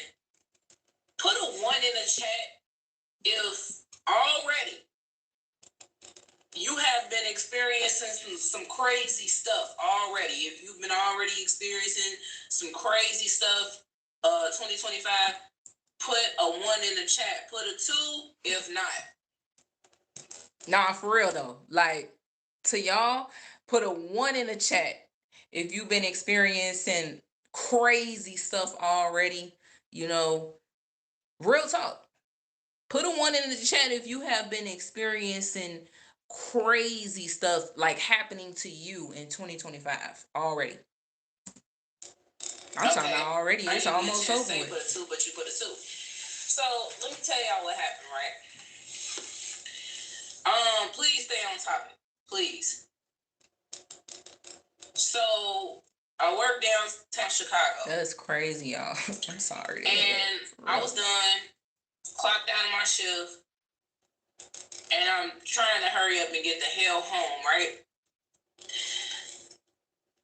I don't know if any of y'all ever been to downtown Chicago. You know, there's this strip called Michigan Avenue, and it's like, I think it's like 3 or 4 lanes. 3 or 4 lanes.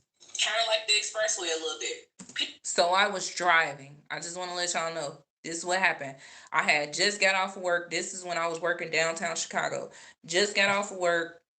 You know, I'm driving, trying to get home. And this is what happened. People be flying down Michigan. But anywho, I'm casually driving.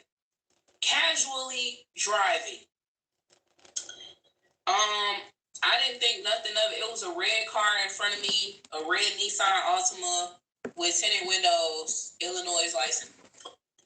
I didn't think nothing of it because everybody was casually driving. All of a sudden, right?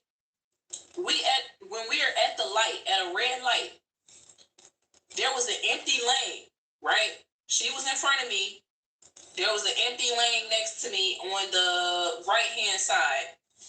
And my bad if I'm too loud, y'all. I got my heat going in here because it's cold as shit. But on the right-hand side, it was an empty lane.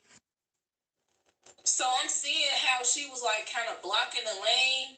You know how people be like driving in 2 lanes. Sometimes people do it accidentally. They don't know, because majority of the times people be texting or whatnot. But all I was trying to do, matter of fact, all I was trying to do was just get over to the right lane. It's empty. Nobody's in there. Everybody was driving slow as shit. Everybody heads down on their phone. I'm just trying to get home. I'm done working. I'm trying to get home. So I'm giving her a courtesy honk. Beep, beep. I gotta acknowledge the people. TTM, ENT, Mixed Juice, Cynthia, Peter. Look, I gotta say I agree with y'all. 2025, oh my God, has been a very rough year. It has been a rough year for us as a family.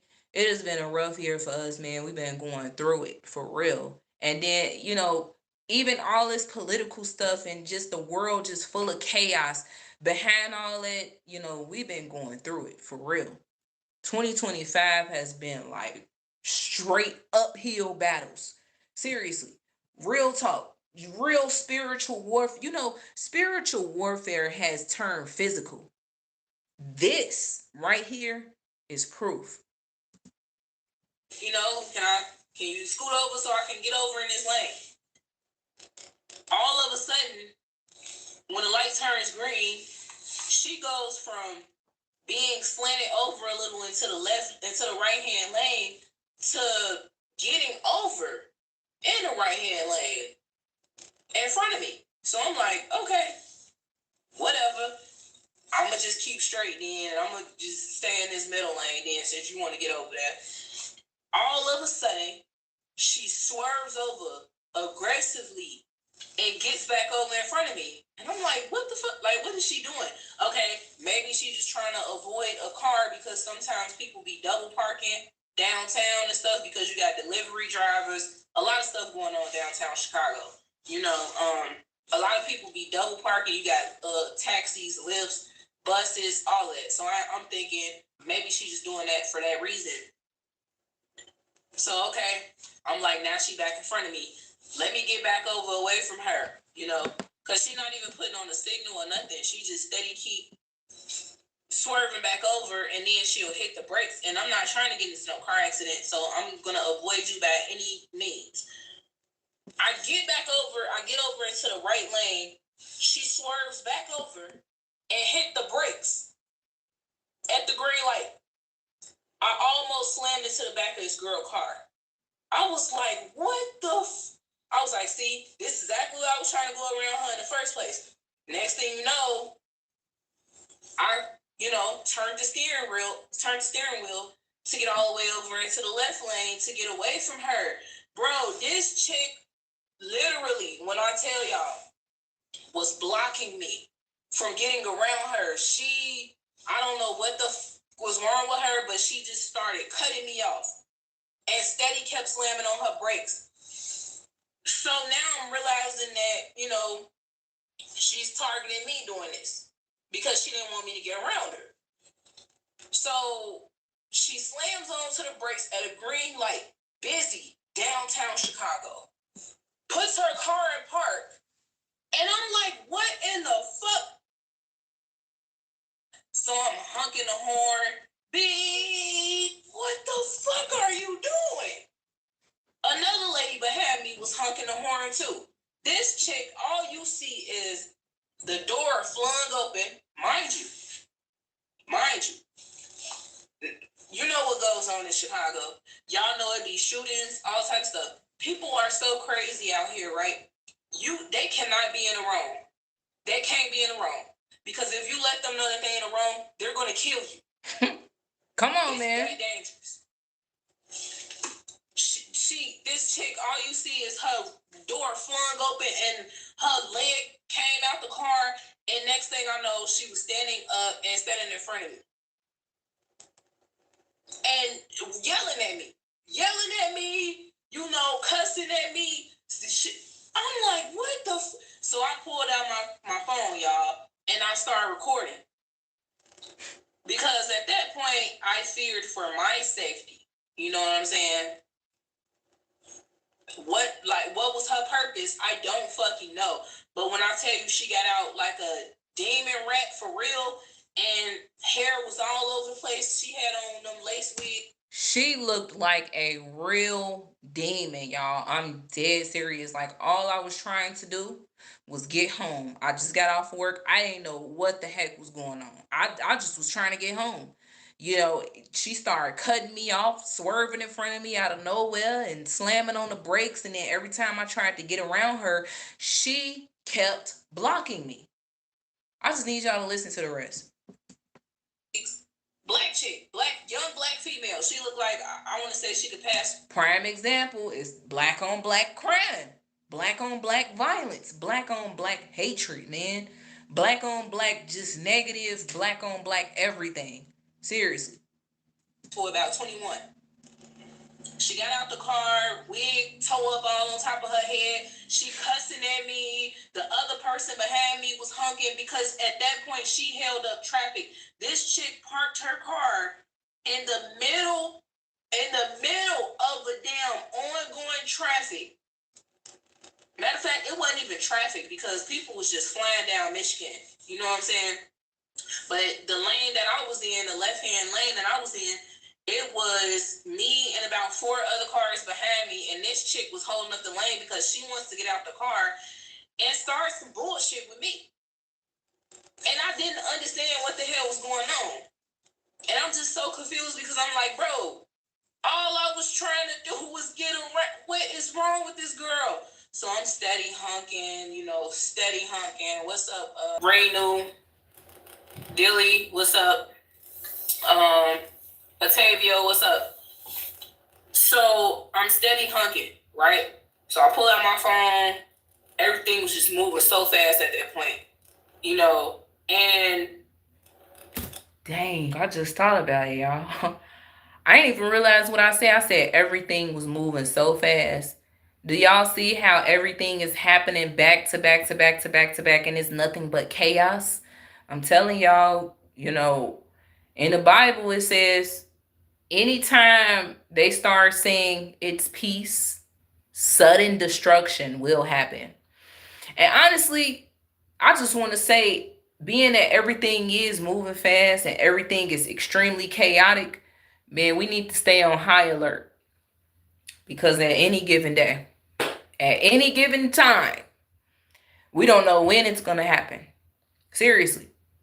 And I just want to say, you can stock up as much as you want, for the end times and be prepared for the end. You can, but no amount of stocking up is going to save your life. Seriously. And I'm not trying to wish death and I'm not trying to talk negative. This is just straight up facts. Real talk. Seriously. This is the end times, man. We in the end times. And what I had to deal with that day was extremely scary. I promise you. I feared for my life that day. She was cussing at me. Mind you, I feel like I feel like I handled myself well. Because the old me, I definitely would have got out the car and been, going at it with her. She was reaching in the car to get something, and I don't know what the fuck it was, and I think she was trying to reach for a damn gun. And I was like, what the fuck is wrong with this chick? Like, it just randomly happened, y'all. I'm telling you. I wasn't, like, yelling at nobody in traffic. I wasn't tailgating her. I wasn't doing none of that. All I was doing was giving her a courtesy hump because she was blocking the other lane. She was driving in 2 lanes. And I was just trying to get over because it was an empty lane. And I guess she didn't like that shit and it pissed her off. Right. Me personally, I feel like I handled myself well because usually I probably would have propped open my door, hopped out this motherfucker, and just started arguing and fighting with her too. Or whatever the case may be. But that was the old me, But what I did was I stayed in the car, pulled out my phone, recorded her ass, kept my windows up. I did not roll the window down, cuss her out, call her a bitch, none of that. All I kept doing was just honking at her and, recording. I'm thinking it's over with. I'm thinking it's over. It's over. Ain't got nothing else to worry about. She's just a crazy, psychotic driver, just like the rest of them out here in Chicago, right?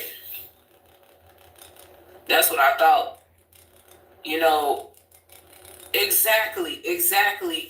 Chunker, I said the same thing. I was like, I can almost guarantee you, I could bet my bottom dollar she didn't definitely get into some shit for real after that encounter with me for no apparent reason. Somebody got her ass. Mm-hmm. And if they ain't shoot her at her ass, she probably had a car accident. Or later on, if none of that shit happened yet. See, we as people, times change and people change. So my views about certain things over the months and over the weeks and the days have changed, I feel like I was kind of like unknowingly encouraging violence. You know what I'm saying? I'm like, yeah, somebody got her ass and you shot her ass. You know what I'm saying? Now you see that Danny versus this Danny, right? So that's because we just came from a crazy year of 2024. Like I said, people change, times change. So my views from things, I do not wish violence on my worst enemy, by the way. So that's just me now versus January 2025. And something's going to happen to her today with that fucked up ass attitude that she got. But it just happened so fast. My adrenaline was rushing. I was terrified because I didn't know if this chick was trying to kill me. I didn't even know what was going on. I'm thinking, like I said, it's over with. I'm trying to pull, because she pulled off. She got back in her car, and then she pulled off. And when she pulled off, y'all, the chick went from literally 20 miles per hour to 0. And when I say 0, she slammed on the brakes again. Mind you, if anybody tries to say, why you ain't just go around, I promise to God, God is my witness, y'all, that's all I do. I go around people when they drive crazy as hell. I tried to get away from this demon, and she wouldn't let me. She kept cutting me off. The last time a person did some shit like that, was about 3 years ago. And that guy got pissed off because, we was trying to get around him. And so he threw coffee on the front windshield and pulled out a gun on us in traffic. Yeah. Hell yeah. It is going to be a wicked. I keep trying to tell people be like, oh, don't talk like that. It's going to be a good year. Y'all don't even know what we up against as a people overall, bro. 2025, they got a lot planned up their sleeve on our asses. Huh? Did you hear that? This is January 3rd, 2025. How did I know that? I didn't. I felt it. Okay? And that right there was a sign to me. Because I know that things have happened in the past to me that was crazy, but this situation just showed me how crazy 2025 was going to be. Sorry, y'all. Let me read the comments. Mixed Juice says, America needs to help the Americans. Y'all deserve better. Y'all deserve the right to jobs when you seek work. Y'all deserve food when you need it to survive. Yes. Dave says, keep him first, brothers. His time is the right time. He will not have his children begging for bread. Yes, Peter, this year has been extremely violent and chaotic.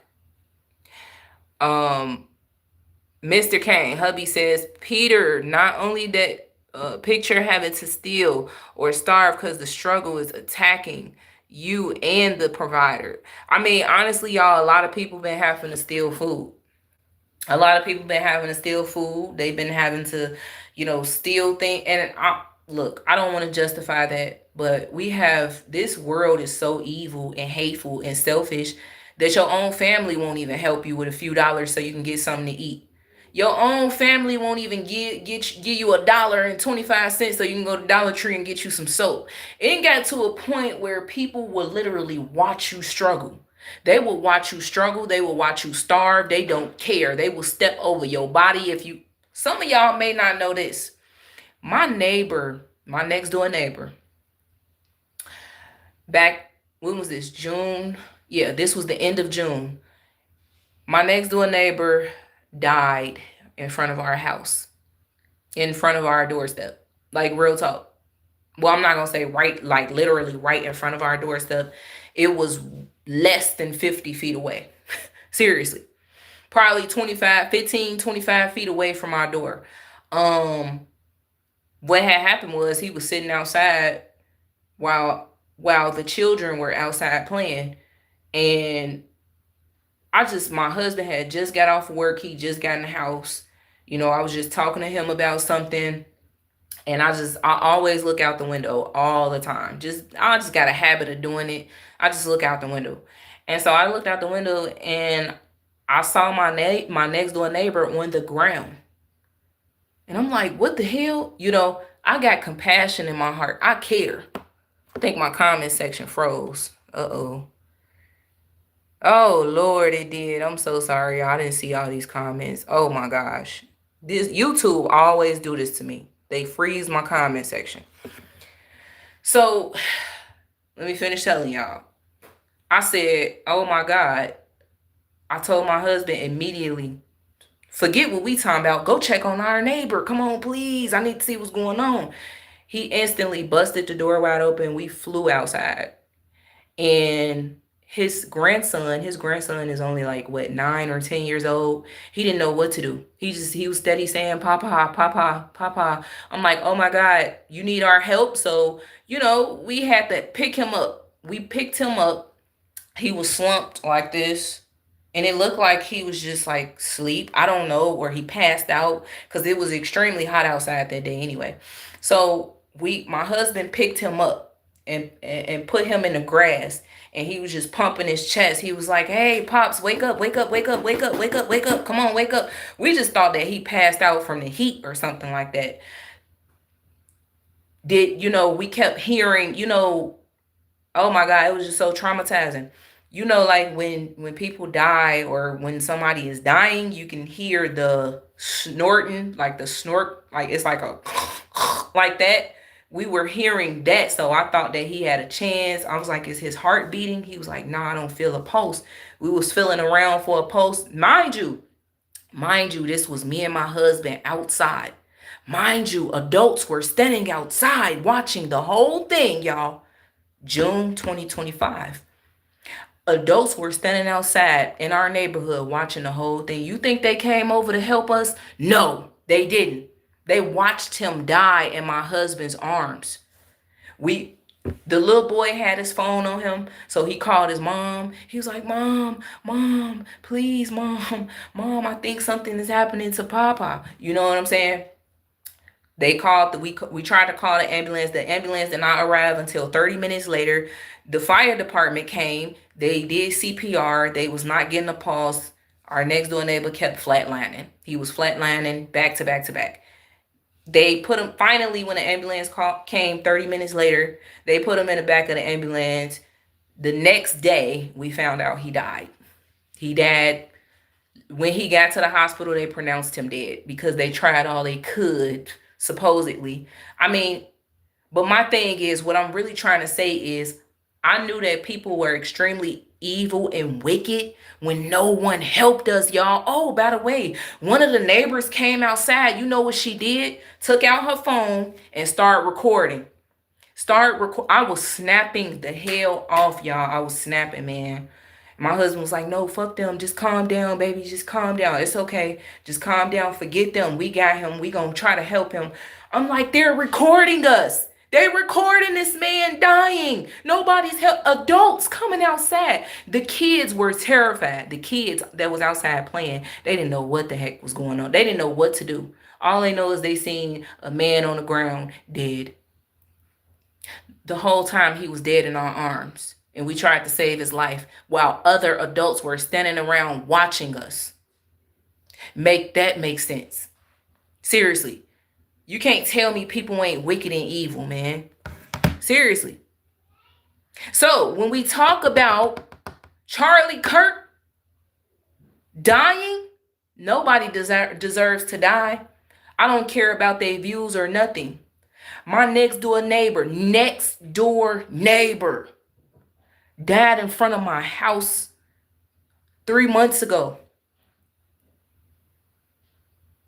You know?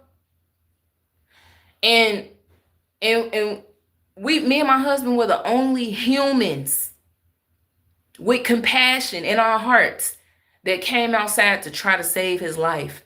And it was nothing that we can do. But we stayed with him all the way into the ambulance. Oh, by the way, did y'all know what else? The police was sitting right across the street. We tried to tell them. They didn't care. They was just in their phones like, oh, by the way, CPD, Chicago Police Department. They didn't care. Like they never care. They were doing just like this and just looking. Nobody wanted to help. Even the fire department. Bullshit. They didn't even try. They pretty much watched him die too. Even though they had the kit, they had all of that. Oh, he keeps flatlining. They whispering to each other. Oh, he's flatlining. He's dead. And I told my husband, I said, did you just hear what they said? They over there whispering, talking about he's flatlining. He's dead. Nothing we can do. You want to know why? Because he was black. I'm not trying to make this about a race thing, but this is what also goes on in our black communities. When situations happen and there is a health issue or somebody just got shot in Chicago, in the black community, when you call the police or when you call the ambulance or anything like that, they do not come to save you. They don't care. And when they come, they do the bare minimum. Seriously. I ain't lying to y'all. I'm not lying to you.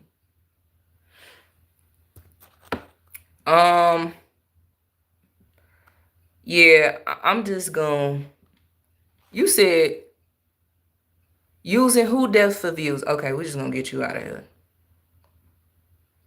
It's the people that have no compassion left in their hearts.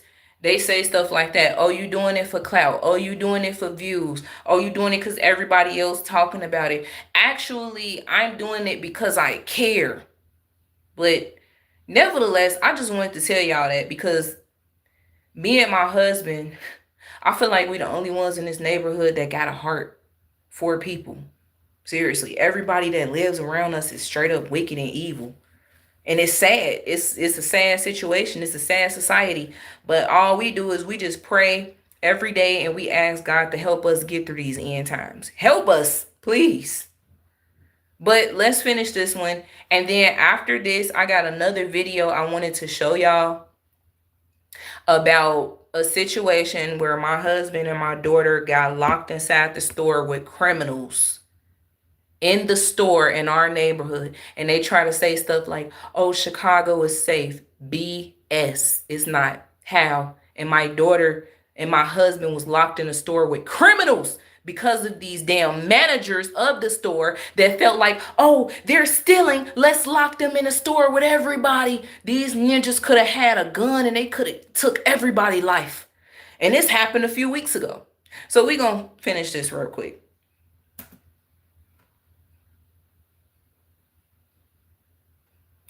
And see, that's not even the only demonic motherfucking person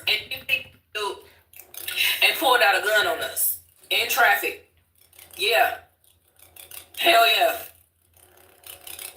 It is going to be a wicked. I keep trying to tell people be like, oh, don't talk like that. It's going to be a good year. Y'all don't even know what we up against as a people overall, bro. 2025, they got a lot planned up their sleeve on our asses. And see, that's not even the only demonic motherfucking person that I have seen.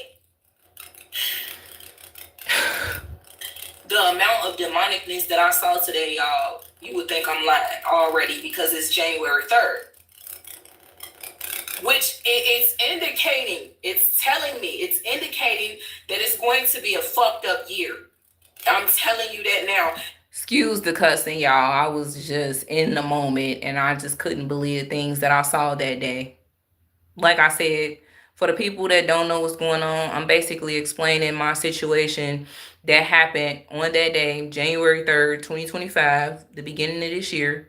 I knew that we was going to be in for a ride because there was a lot of demonic things that was happening that day, and it was going on around me and it was happening to me.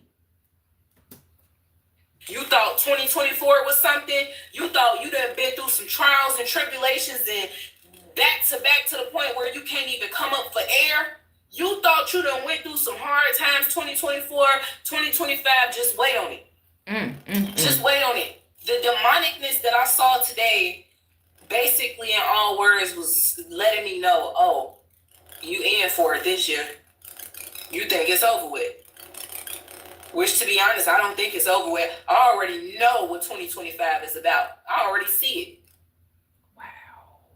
Wow. I see some crazy shit about to happen. Wow. I'm telling y'all, this was just spiritual discernment. It was spiritual. After that situation happened to me, it was just spiritual discernment. Like, I literally felt like 2025 was going to be a very crazy, wicked, evil year.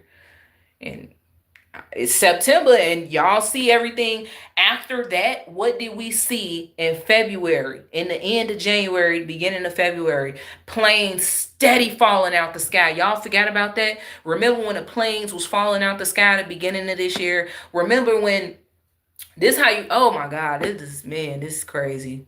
This is crazy. People are forgetting about all of this stuff. Like, y'all forgetting that the planes was flying out the sky. You know, y'all remember when there was the drones and the UFOs and stuff right after that, or matter of fact, around the same exact time.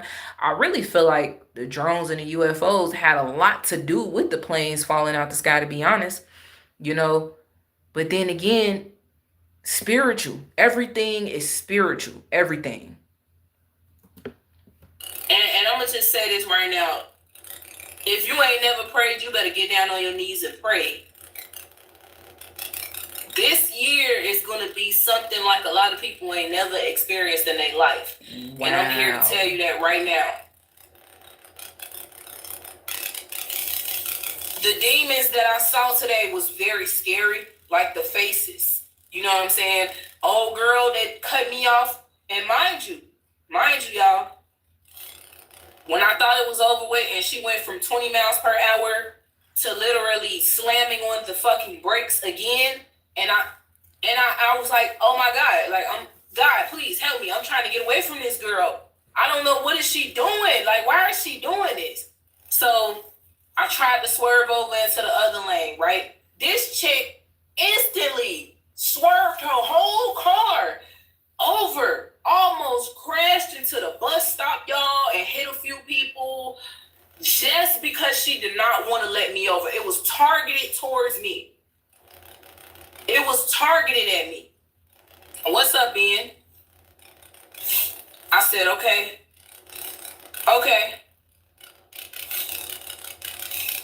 I started driving real slow. Because obviously I see, okay, she don't want to let me over. I'm trapped. I damn near was gonna roll down my window and yell, help!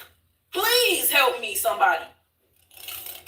Shit, it just all happened so fast, y'all. And this happened like, I want to say 2 hours ago. No, yeah, about 2-3 hours ago. So I tried to get over to the left-hand lane. She kept cutting me off. She cut me off all the way from Madison and Monroe in Michigan, all the way to Michigan and Roosevelt, bro. So we get to mind you, I'm in, like, at this point, I'm pumped up. I said, I'm about ready. I'm finna fuck this girl up. Somebody better, boy, at this point, I don't care, because now you keep fucking with me, and see, now you're trying to bring the old side of me out. Now, I'm probably about to definitely fuck with you. Since you want to play them type of games and you keep cutting me off and blocking me to not go around you, and it's an empty lane and I'm trying to get away from the bullshit. Since you don't want that, I got something for you. Don't even trip. Keep doing that shit. Next thing you know, when we got to Roosevelt, I was finna follow this bitch. I was finna follow her. I'm telling you. Just me, by myself. I was tired of this bitch playing with me. So excuse my language, y'all, But something just came over me and it said, you know what? Don't entertain it. Turn off while you got the chance and hurry up. Because I felt like it was finna get real critical. And it was gonna either be her or me. You know what I'm saying? That's how crazy that shit was. I'm gonna be honest with you. Ain't nobody ever did nothing like that, years of driving. That was just the most crazy ever had to experience in my life. Thank you, love yourself. Hey, Frankie. Chunker says, you and your husband, be careful out there in Chicago. You know what? I promise to God we are trying. This is exactly why us as God's people, the chosen ones, gotta get away. We gotta get away from the city. We have to. I'm glad I'm safe too, y'all. I'm telling you, I was so scared. I thought I was about to die. Today. And, I'm thinking, well, shit, especially when this chick got out the car. Y'all, I only got a few more minutes because I got to start heading out. Give me a second. Especially when this chick got out the car, y'all. I thought it was Murder, She Wrote. Because a lot of people with tinted windows in Chicago, a lot of people, they got ops. You know what I'm saying? And it'd be a lot of, hoodlums. It'd be a lot of hoodlums in the city of Chicago with tinted windows that's looking for their ops and stuff like that. I promise you, I thought it was one of those. I'm thinking, oh shit. Today is probably the last day that I'm about to breathe another breath. I sat there and I prepared myself, bro. When she got out the car, I had the opportunity to get over, but the person in the other lane was driving so damn slow that the minute that this chick saw me turn my wheel when she got out her car and tried to approach me, she hurried up and ran back and got in her car, closed the door, sped off, and tried tried to block me off again. And I was like, what the fuck? I'm trapped. I can't go nowhere. I can't go no fucking where. And when I think about it, could I possibly have turned off on another street? No. This chick was literally, and she didn't even give a damn about who was behind us. She didn't care if the police and none of that. She didn't care. She was just so fixed on trying to block me from going around her. So she did, like, this was her swerving from lane to lane to lane so I can't get over. I said, you know what? I give up. I'm going to just stay behind her until, until I can't no more. I'm thinking I stay behind her, it's going to be over with. She going to stop doing that shit. This chick was still, instead of swerving from lane to lane, since she noticed that I was still behind her, she kept pressing the brakes. She slammed on the brakes, and each and every time I was literally this close to hitting the back of her car. And I just thank God that the brakes on this vehicle is still good. Y'all don't even know. I almost tore this girl car up multiple times. The things that she was doing was just insane. Overall, something told me, because see, once you get to Roosevelt in Michigan, it turns into 2 lanes. It goes from 4 to 2 lanes. I think it's 3 lanes. So it goes to from 3 to 2 lanes. So I'm like, okay, I'm about to follow this bitch because she got me fucked up. But something told me like, nah, Danny, don't even do it. Don't do it because she might have a gun. He said, let me see.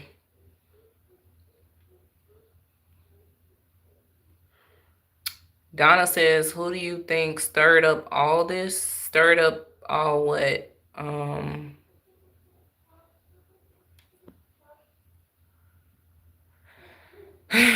Y'all know what's crazy? I really don't believe that they really found the real shooter. Like, I could be wrong. I could definitely be wrong.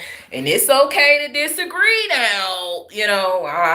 We have to be okay with disagreements, okay? And, it's okay to disagree, to agree to disagree. It's nothing wrong with that. But nah, for real. Like, I don't know. Me personally, I just don't believe everything that they do is a lie. Everything that they say is a lie. So do I trust that they really found the shooter? Not really. Honestly, not really. If they did, okay, but this man's life is gone from him.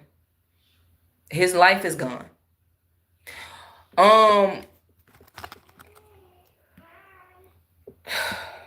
Donna says, Peter says the shooter said to his father that he felt the pressure of the liberal agenda in his first year.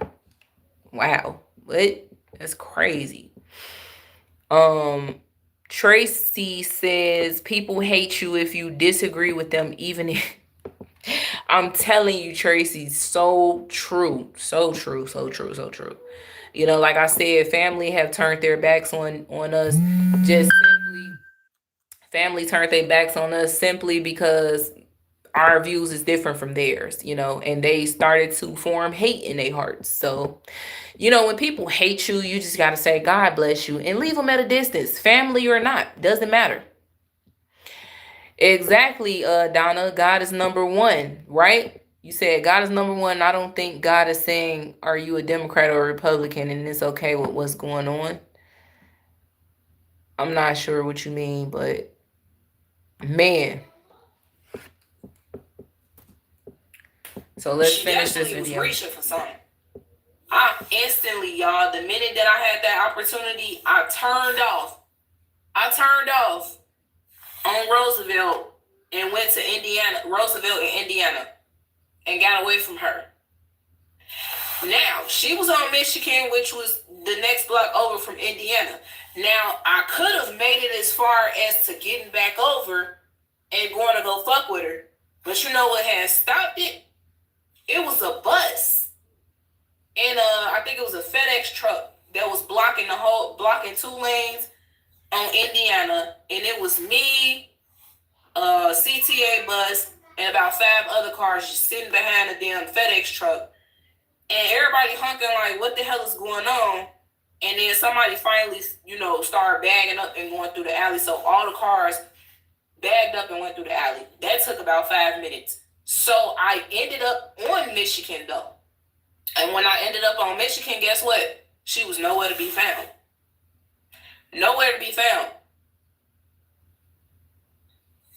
Then, I want to say about not even an hour after that. Because, demons attract each other. Right. Demons attract one another. So I went from experiencing a very demonic situation to almost another one. So I'm on, what was that? On Western. I drove all the way west, and I ended up on 83rd and Western. A black SUV behind me. Windows wasn't tinted. But as I look in the mirror, I could see who it was. It was a young hood nigga. Young. He goes from just casually driving behind me to speeding up fast as hell behind me, tailgating me. Then he swerves over into the right-hand lane, and we both at a red light. He leaned up, he started looking at me, and when I tell you his eyes were so demonic, I was like, bro, these people was fucking scaring me. And it's crazy because, like, it went from being a young black chick looking like a straight demon from hell. She hopped out the car on me and everything, yelling at me, to a young black dude looking like a demon. And I'm looking like I'm not even doing shit. I'm not doing nothing wrong. Casually driving. You casually driving behind me. All of a sudden, you about to hit the back of the car for no reason. Then I'm driving too slow for you, so you swerve. Mind y'all, I wasn't really driving that slow. I was going 40 miles per hour down a 35 miles per hour street. Now, why I drive like that in Chicago, right? Because I hate when people get behind me and they speed up behind me and they keep pressing up behind you as if you moving too slow for them. And I be trying to get away from them. So I speed up 5 miles per hour more. Like if it's a 35 miles per hour street, I make sure I look for red light cameras. I make sure, I'm looking for the speed cameras and stuff. Make sure ain't no police around. Because I don't want nobody saying, oh, she's speeding. I'm just trying to get them away from me, bro. And it seemed like when I want them away from me, they never swerve into another lane. They keep pressing up behind me extremely close. Then they swerve over. They drive the same speed as you while looking at you at the same time. Then they cut you off. Chicago drivers are insane. They are insane, I'm telling you. But see, too slow is 40 miles per hour on a damn street. Right. For a motherfucker to go 60 to 70 miles per hour. Right. See, these people in Chicago be going 60 to 70 miles per hour. I'm telling y'all.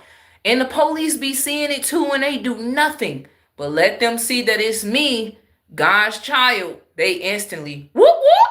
They give you the 2 sirens, pull you over, and you got a ticket, and they talking to you. Then that's when the demons come out of them. You know what I'm saying? So it's like when they see these hoodlums driving extremely fast, CPD too scared to pull them over. You want to know what's crazy? CPD is scary as hell, man.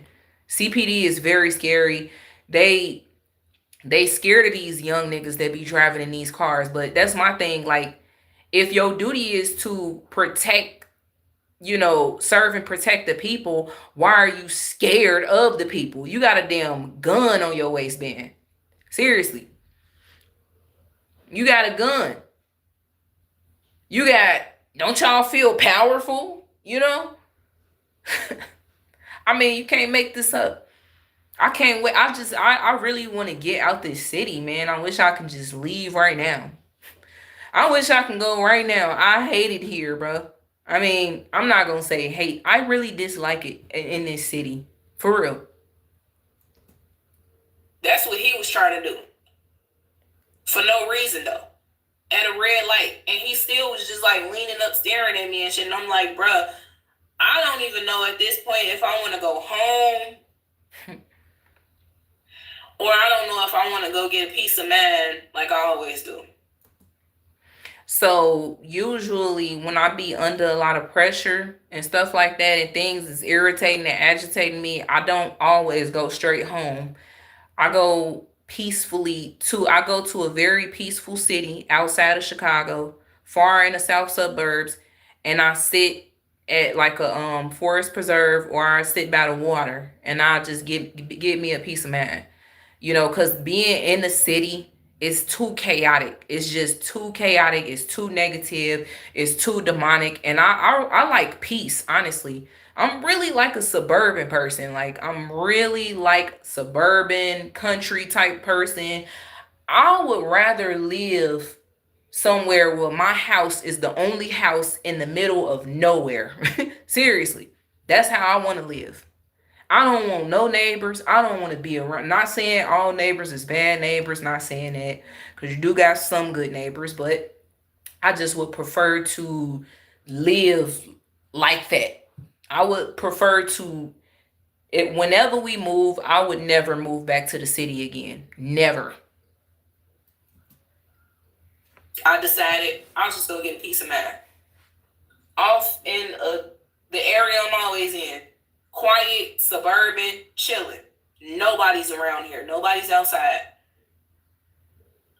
I went to go pick up some food. I placed the order, right? I pull up.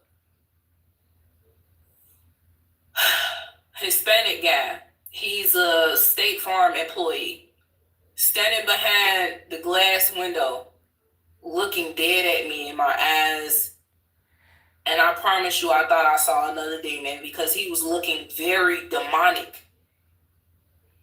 And I'm cutting my eyes and I'm looking the other way, trying to act as if I ain't see it. And I'm like, what is going on? Mm-hmm. So I look down at my phone. Then something told me, look up. I see somebody staring at me. This dude got even closer to the glass. And he was just like looking at me like this. And I'm like, what the fuck? Demons are never satisfied, y'all. I'm going to read y'all comments in a second. Demons are never satisfied, y'all. I'm telling you, it seems like they hate when you ignore them. They hate it. It's like, no, look at me now. Look at me. Pay me attention. I want you. I want you to spaz. I want you to flip out. I want you to be just like me. Sometimes people, they can't believe it. They can't believe that you're a peaceful person. They can't believe when you mind your business. They can't believe when you not negative like them. And so they just keep bothering you because they want to bring that side of you out. Peter says the city is never good to raise kids unless you live in Nebraska, New Hampshire, or the Dakotas. I have been to South Dakota before, but it was really for a job interview. And I have been to Omaha, Nebraska. I'm telling you, honestly, Omaha, Nebraska, at that time, back in 2017, people was friendly. They was so thirsty. They was like, you from Chicago? Oh my God, we love Chicago. I'm looking like, go your ass right out there if you want to. I'm cool on that. You said you lived in New York for most of your life. How is it there? I know, I mean, from what I see, it looks very chaotic. I don't know. What's up, Jessica? You said guidance and healthy role models are greatly needed. Facts. And Jim says, you sound like me. All my kids, I'm always saying I'll never move. I promise y'all, man, look, I'm trying not to say that word. Hey, I really dislike Chicago. I really do. I've been born and raised here. I have lived in other states before, but not that long, I've lived in Wisconsin. I've lived in Iowa. I really have lived in surrounding states, and I just want to get far away. Like I just maybe Texas or something. I don't know. Florida. I don't know, man. I just I was definitely thinking about what is it, Colorado or Wyoming? I was really thinking about it, but I don't really know. Honestly, I don't know where to go right now. All this stuff going on, I don't know. Jessica said Chicago is literally the most gangster city in the U.S. Facts. Black people stood up stronger than anywhere else in the 70s, and their children took it to another level. Look, Chicago is, Chicago is a very gangster city. It's demonic. Very, very demonic. But let me finish this so we can go to this last video after this. Y'all, I'm telling y'all, that wasn't nothing but an indicator. 2025 is a year that you better be prepared for. That's all I'm going to say.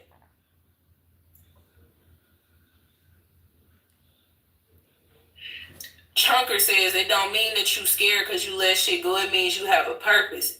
Facts. Shout out to him. If that ain't the truth, I don't know what is. Yeah, you're right, Chunker. Because I used to be one of those, I ain't let nothing go. And I did it back then.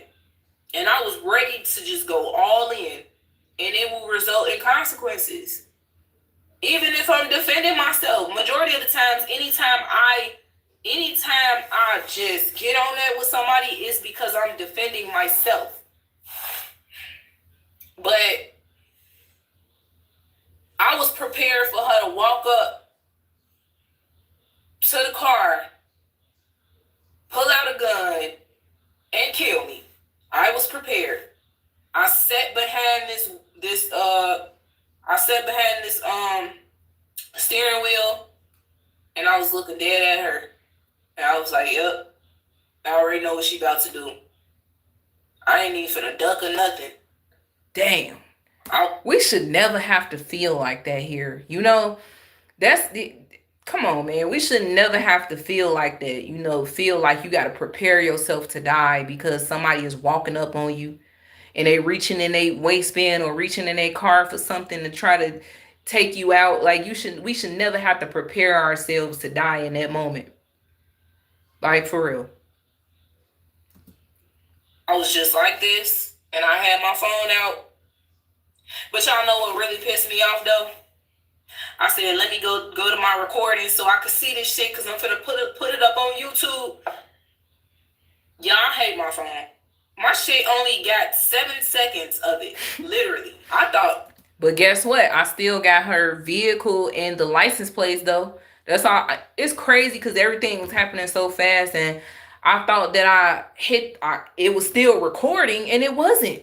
Man, I wish I had recorded the whole entire thing and put it up there so everybody can see what I had to deal with. That it recorded the whole thing and it didn't. I was like, what the fuck? How is that possible? I promise to God, I pressed the record. You know what's crazy about that? I pressed the record button for sure. I never pressed pause. I never pressed stop. And my storage wasn't full. Come on, man. Storage wasn't full. I mean, it was just, I don't know what the meaning behind that was, but, I always look at stuff like everything happens for a reason. Literally everything, that's how I look at everything. So I'm just like, okay, what was the reason for that happening? Like, why the heck did I hit I promise you, I never pressed the stop button or pause and my storage wasn't full. How did it stop recording though? I wasn't getting a call coming through, a text, nothing. That was crazy. Button. I promise to God I did. I pressed it and I was watching myself record this shit. How in the hell did it only capture 7 seconds? Which was me. Now I do got her license plate number. I got her the color of her vehicle, the type of vehicle she got. It got a tint, and I got her license plate number. That's it. But I recorded a longer video than that. I recorded her getting out, trying to walk up to me and everything. I recorded the whole thing. And I looked at my phone and it didn't capture none of it. You can't tell me that wasn't demonic, bro. I don't know what it was. Like, okay, did I accidentally press delete? So I go to my trash. It's not even in the trash. So what happened to my recording? What the Man, I don't believe in, like, I don't know. I kind of do, kind of don't, like the supernatural experience or whatnot.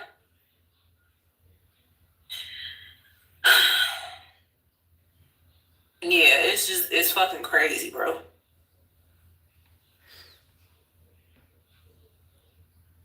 I think that's it. Yeah. I don't really too much all the way believe in supernatural experiences. I believe in angels and demons, though. And what I saw today was very demonic. What happened today was very demonic. I'm glad I'm still alive. I'm glad I'm still here. I can't tell y'all how many almost near-death experiences I done had. It blows my damn mind to the point where it makes me feel like I really did die. Like, to escape a situation where you know for a fact something about to go down and you might not be here. I'm telling y'all, I just want to say this. I was so scared. Like, I thought that girl was about to kill me. Just simply because I lightly honked my horn at her to let her know, like, hey, you blocking 2 lanes. I didn't cuss her out or nothing. I was just trying to let her know, like, hey, you blocking 2 lanes. We trying to. I didn't know it was gonna turn that crazy to the point where my life flashed before my eyes. I couldn't believe that I was still alive. I mean, I know it was God protecting me, but like I was just out of my mind at that point. I'm like, what the and then it was just steady, like demonic stuff just steady happening back to back to back to back. Back to back to back to back. I've escaped situations like that so many times that I sit here and I question, like, damn, am I even alive right now? It'd be just so unreal, like, for real. We got Chicago drivers are insane, y'all. Me and my husband got guns pulled on us twice. Just because a motherfucker felt like, you honking at me? Mm-hmm. Because I'm wrong? I'm not about to be wrong, so I'm gonna pull out my gun and try to kill you. It's just that it's crazy. It makes you not want to drive anymore. And damn sure not want to take the damn bus, because the bus is even worse. But yeah, man, I'm gonna be back on here. If not later on, y'all. Probably that was pretty. Tomorrow. That was it, y'all. That was the story from January 3rd, 2025. And I pretty much told 166 people that viewed it, hey, 2025, get ready. We are in for, and guess what, y'all? We ain't even hit the end of the year yet. It's just September. We got 3 more months to go. God bless my children, because when I tell you birthdays back to back to back to back to back, all my kids got birthdays in October, November, and December. And my birthday in December. So it's like all of us is October, November, December. Pray for me. Peter says, you don't always want to. I do it because, hey, I mean no harm. I want you to know that I'm here. That's one of the things I think when I put my hand on their shoulder is social media. Oh, maybe you was responding to something. Jim said, God is with you. Thank you. Yeah, it is. It's hard from like giving people that same energy. But when you in Chicago, you gotta be careful, man. You can't, what's crazy? It done got to a point. Now I see why Chicago drivers don't honk. They don't hunk. And I'll be like, man, why are they not hunking? They are freaking stupid. Just hunk at them. No, you can't. You can't hunk at nobody out here. I'm telling you, they'll try to kill you. They will try to kill you for hunking at them and simply saying, hey, you're in the wrong. Jessica says, I think it is spirit protecting you. Yes, yes, for sure. Peter, you said we need to show more compassion at the grocery store. Hold the door open for somebody and place a soft touch on their shoulder. Give somebody to you walk by a smack. Yes, you feel me? You feel me? Honestly, I love the hell out of my husband. This dude, he attracts great people along the way. I mean, everywhere we go, we might have situations all the time where people is mean and nasty towards us and mean mugging us and looking us up and down all the time, of course, but majority of the time, like wherever we go, he attracts good people for real. Like people always, they flag him down. It be random people. It's like it be all different types of cultures, I promise you. He's just that good of a person, honestly. See, when you a good person, you can see the good in other people as well. And I be so grateful because I'm like, hey, look, it's my king. Yeah. I don't be trying to brag or nothing, but man, it just feel good to have a man of God by your side. Like as a woman, he is my savior. And God, most importantly, is my savior, but my husband is my savior too. I learned that from Pastor Stephen Darby. Shout out to him, RIP to him, man. Y'all go follow Stephen Darby Ministries. Real talk. He literally helped wake a lot of people up in this world. He helped me and my husband wake up because I was lost once upon a time. I was in the matrix for sure. In the matrix. I know I'm not perfect, but I still got a lot more, learning to do along the way. But I'm not gonna sit here and say, oh, I know everything. I'm knowledgeable on everything.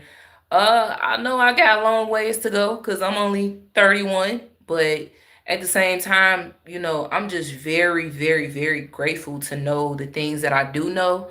I'm very grateful that I have awakened and climbed myself out of the matrix and I'm no longer there. I'm just grateful, y'all, for real. I'm grateful that I have compassion. I'm grateful, that I'm just grateful. I don't even, the words can't even explain. And I wake up in the morning, I pray every day. There's not a day that goes by that I don't pray. I pray and I read the scripture. I pray and I read the scripture. And I pray over my daughter, me and my husband both. I do believe that a family that prays together real strong, for real, stays together. Because other family members, I have never prayed with them like that. Real talk. Me and my husband, we pray every single day, literally. Literally, hubby, tell him we pray every day in the morning, every time we wake up, and we read a scripture together. And at nighttime, when my daughter goes down, I pray over her as well. And she's so cute. She be like, amen. She only 1 year old, y'all. We are introducing her to the things that we do that is positive, the godly things that we do. She is definitely a spiritual baby for sure, though. She could tell bad people. A lot of kids can, though. I'm not gonna lie to you. But our child, she does not like. She really don't like. I'm not gonna say she don't like people, but she could tell when there is bad people. She will not. She won't interact with you at all. Like she act just like me and her dad.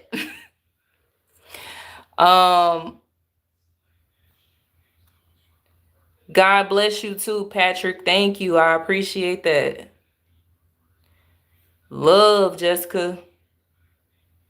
Yes, when they're babies, Jim. We pray with her every night, every day.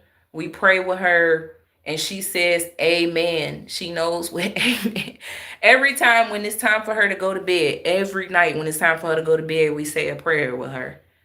And I will always talk to her. I say, okay, today went really well. You know, we had fun today. You learned ABC 1, 2, 3. You learned this song. You learned how to do this. You learn. I be really talking to her. Like, and then I say, okay, now let's say a prayer. Every time I say that, y'all, I kid you not, she bows her head. Smart baby. Very smart. She'll be 21 months in 2 more days. And you know, I'm just very grateful that we have a very smart child. So I want to go to this other video before we end this. And I want to show y'all how violent and evil and wicked Chicago really is, y'all. Shout out to my hubby, King Lou TV. Y'all make sure y'all go follow him. This is actually his other channel. Mr. Kane is his other channel. But he has 4,480 something subscribers. They don't really show the full thing. But he plays basketball, y'all. He's a basketball content creator, and he also speaks truth as well on his channel. There was a video that he posted showing the incident that happened. This happened a few weeks ago. I'm gonna tell y'all this. I was at home. My husband, he was like, I'm about to go have daddy and daughter time outside. I'm about to walk to the store with her so she can get some outside time. Mind you, I'm cooking. I got the music going. I'm like, okay, go ahead, you know. So I want to say 30 minutes went by. I didn't hear from him. I wasn't worried or anything, you know, about him anyway. I wasn't worried about him because I know God got my family covered. He got all us covered. So all of a sudden, it was just worry that did strike me. And I'm like, something kept telling me, like, call your husband, call your husband. And I'm like, oh my God, oh my God. I don't know what the hell was going on. I was just panicking while I'm cooking. So I called him. He didn't answer. So I immediately low-key started panicking a little bit. So then he calls me back like probably 5-10 minutes later. I said, what is going on? I feel like something happened. I feel like something happened. He said it did. Please don't panic when I tell you this, but me and our baby just got locked in the store with criminals. They were robbing the store.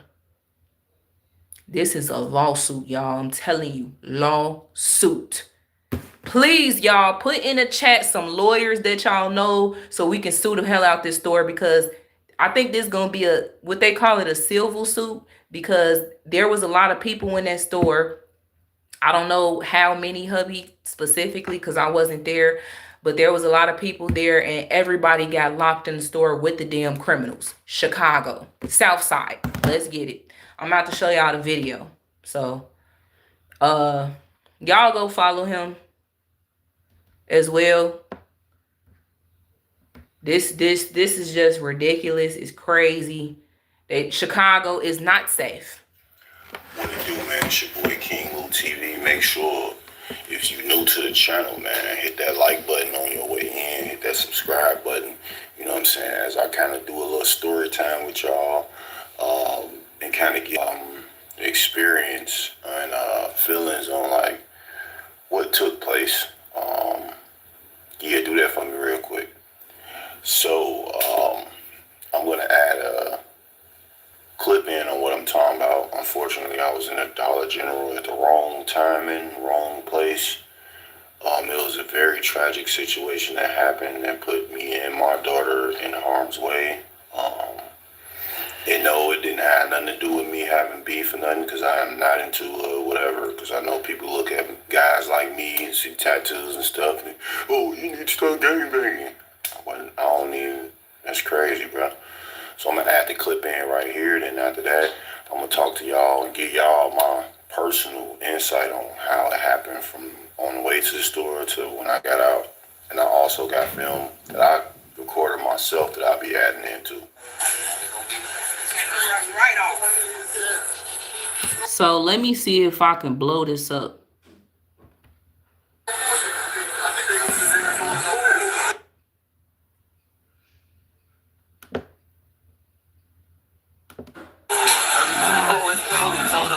Where they at?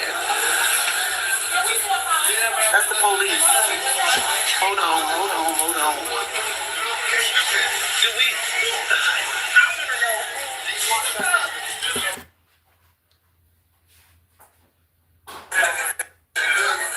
I'm so nervous. Like, this is not gonna end well. What if they shoot? What if they shoot?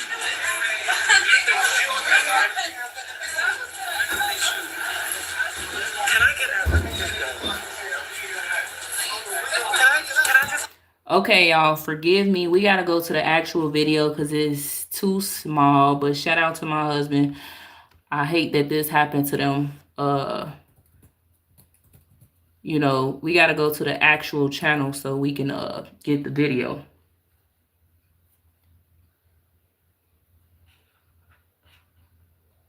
Shout out to this guy. His name is Truth Teller. He has 173 subscribers. I always shout people out because I don't want to make it seem like I'm stealing nobody's videos or anything like that. And here it goes right here.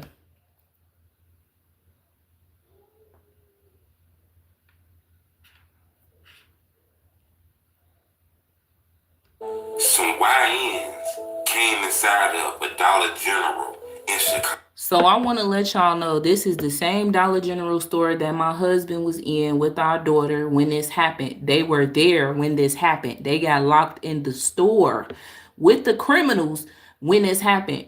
And then we gonna go back to his channel so we can finish watching what he said, because I think he did a video after it happened as well. Chicago. You know, the cashier seen them stealing.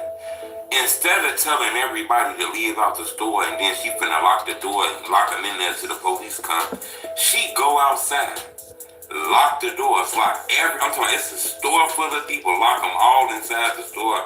She stand outside safely to wait on the police. You know, the people in the store realize they locked in the store, they get angry as hell. Go out here. They're in the store right now. They're here. They're in the store. It's not none of us. It's not none of us in this house. They want to know, why would you lock them in the store with the criminals? They could have had a gun. Your ass out there safe with the police. You know, this ain't a video about a grizzly savage, blah, blah, blah, blah, blah, blinking, but it just shows you that crime is everywhere. Hit the like button, subscribe to my YouTube channel, and check out this wild ass cashier do some of the craziest shit. She able to be safe outside, but she locked everybody inside of the Dollar General with the criminals. They was mad as hell, and the police had an attitude because he didn't want nobody to leave. It's just crazy, you know. It's just shit that goes on. But subscribe to my YouTube channel. Do it out. Who locked them? What up, man? Good, I was thinking about you. I was thinking about you. Somebody I know.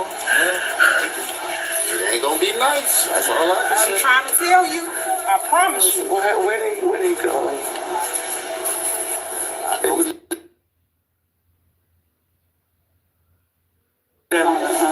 Last hour. Right off.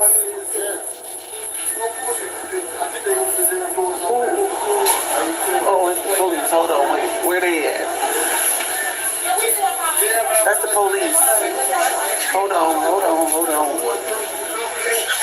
Do we?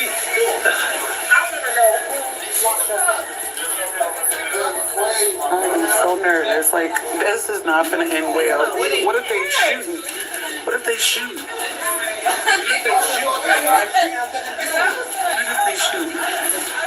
Can I get out? Let me just go. Can I just go where y'all? I'm gonna just go where y'all. I don't care. Let me get out. Let me get out while y'all here. Hold on. I need to go. Okay, hold on. We're trying to figure something. Hold on. Y'all see this shit? Look at CPD. Look at CPD, y'all.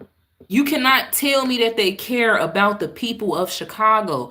They have left them in the store with the criminals too. CPD didn't let nobody go. They didn't let anybody go. So y'all don't see my daughter and my husband in the video because the lady steady moving the camera and stuff like that. But he said that one of the other customers had pulled them to the side inside of one of the aisles and was like, hey, stay right here, because there's criminals in the store, they robbing the store right now. He was trying to keep our daughter calm, because if she see daddy worked up, she's gonna start screaming and crying. So he had to stay as calm as possible, because he was about to snap out and tell the police, hey, I gotta go, I'm trying to get back to my damn wife, you know what I'm saying? But they wouldn't let nobody go, bruh. We gotta go. Man, hold on, man. We got locked in here. We gotta go. Nothing to do with it. Not letting anybody leave. We gotta go. Like, come on, man. Get the fuck out of here. They're in the store right now. In here. They're in the store. There's not none of us. It's not none of us in this house. I'm nervous. They're in the back over there. Hey, you guys step back so I can talk to her. We're trying to figure this out. None of us. She's telling you. She knows us. I'm the one that called. Okay, well, can I go? Hey, what is your name, man? These people here are all customers. Yeah, that's the one that locked us. So you the one that locked us in here? Was that you? Yeah, what's your name? Motherfuckers could have been in here with a gun. And you locked us in here with them. Already. Can I go? Can I go? I need to go. Get me out of here. Oh my God.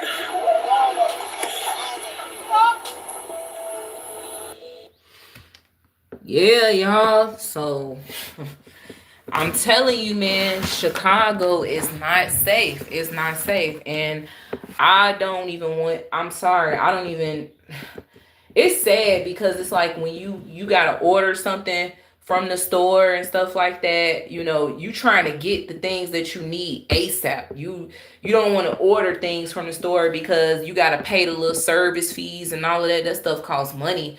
And unfortunately, he had to go to the store. It's sad that we can't even shop in our own neighborhoods when we need to urgently, because we got to worry about YNs being stupid as hell. It is insane.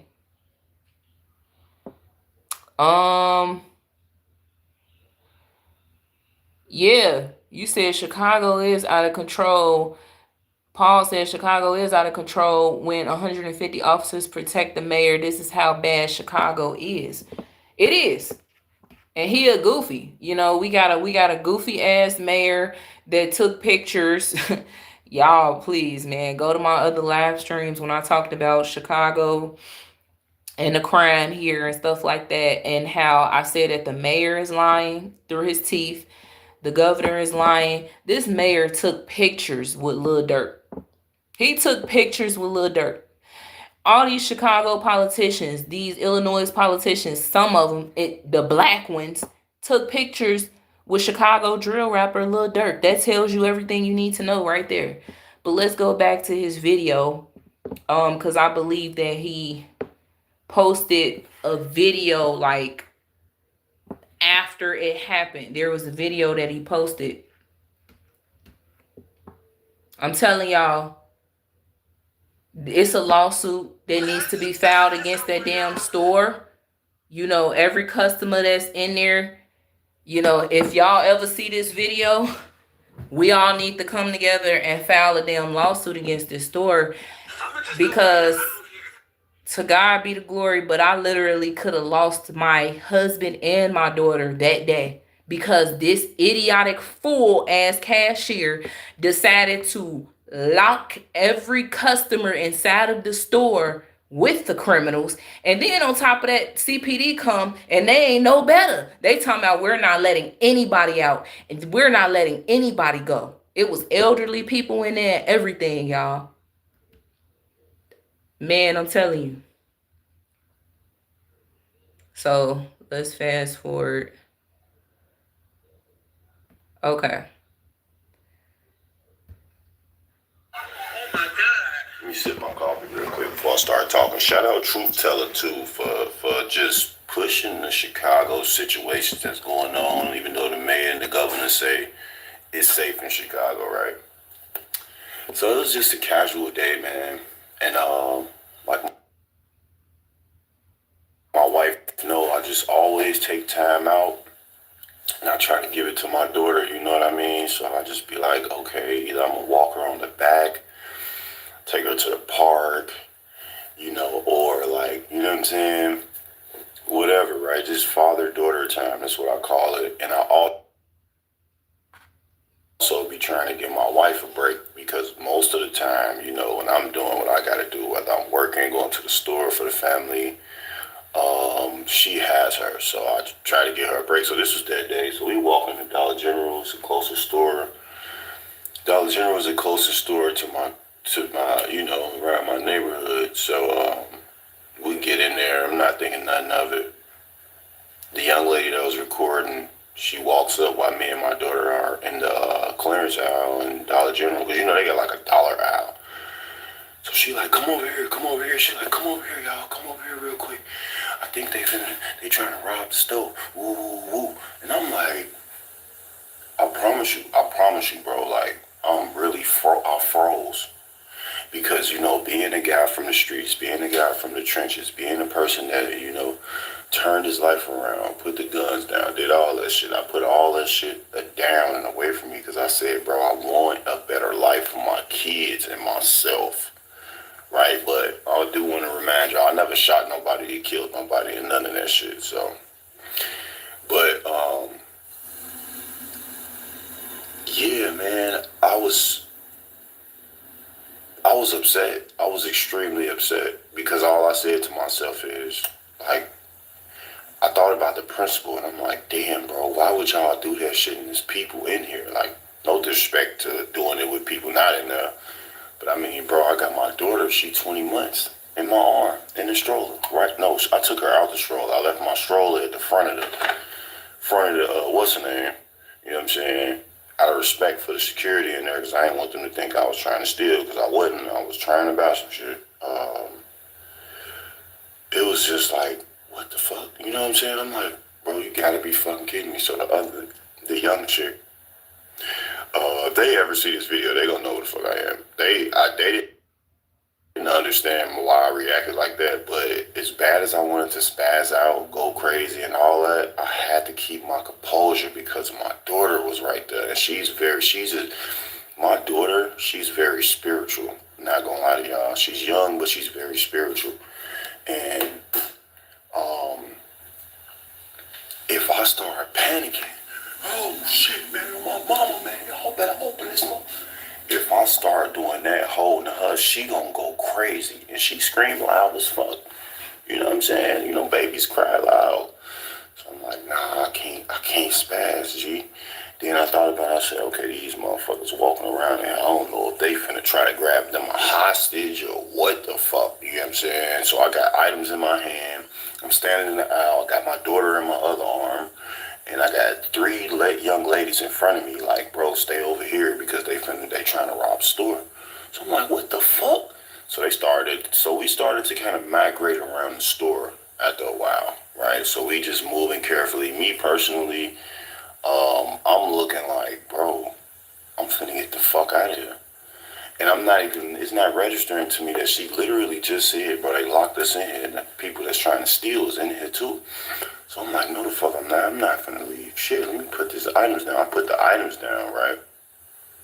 As I'm putting the items down, the thieves and the motherfuckers, they walk past me with my daughter in my arm.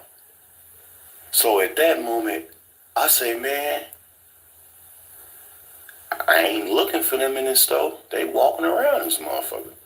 So I just, you know, through the grace of God, I got past them. You know, one of them was in their phone, the other one was, like he was just following them or some shit. Like, I don't know. I seen them trying to open the door in there.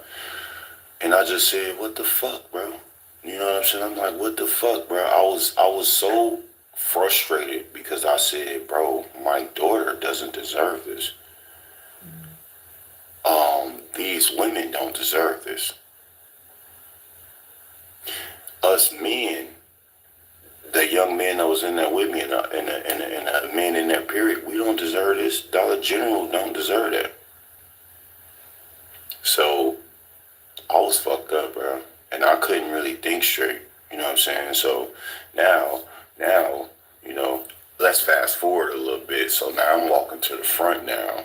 And it's like, at this point, I'm just fucking shocked, bro. The lady going in, I'm sitting there with my daughter. I'm like, bro, I ain't gotta say nothing to her, cause if I gotta say something, I'm gonna go crazy in this motherfucker, and y'all ain't gonna like it, G. And I'm gonna have somebody grab my daughter while I fucking spaz out on these workers, on these motherfuckers, whoever the fuck thought it was alright to lock me in here with my fucking daughter. Like, she, like, you know what I'm saying? Just not giving a fuck in the world. Door finally opens. Here come the police. Ain't nobody leaving. And you know, ain't nobody leaving till we figure out who's stealing. And I'm saying to myself, bro, Stop it. Get some help. it's easy as hell to tell who's stealing. Because if a motherfucker was stealing, they would not be standing right here in front of y'all, looking at y'all, trying to get the fuck out. They would be literally trying to run from y'all. I don't know how the fuck they got out. I'm not gonna lie. I don't know if they got out. I'm gonna add a clip in on where I was standing in there, and I just got a little bit of recording. You could see the shockness in my face. You could see like I was just fucking just overwhelmed. I'm gonna put that clip right here so y'all can see and hear like this chaos, because the man pretty much was trying to say, look, if y'all don't tell us who stole, all y'all ass finna stay in this bitch. Why these criminals is in here? Yeah, lawsuit. Look, we see. I thank you. We see. We can't. You're not left. You can let go.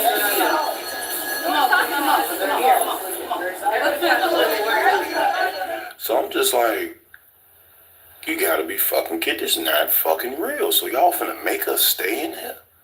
You know what I'm saying? So eventually the lady had got out and everybody else started walking out, and they like, man, this shit is crazy as fuck. So I'm gonna add the other video in right here. When I was like leaving, I kind of, you know, gave y'all a summary or whatever. But overall, my main thing is, bro, not only am I trying to fucking file a lawsuit against them, I just need y'all to understand the fucking mayor and the governor has a secret agenda, bro.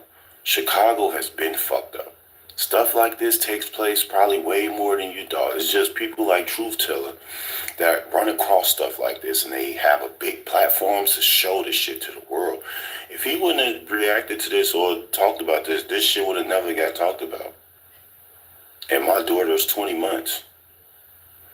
And that lady in there, she didn't give a fuck. She closed all of us in there. They could have smoked everybody in that bitch, including me and my daughter, bro. How did I feel? How did you feel? How did I feel as a father, as a man, as a person?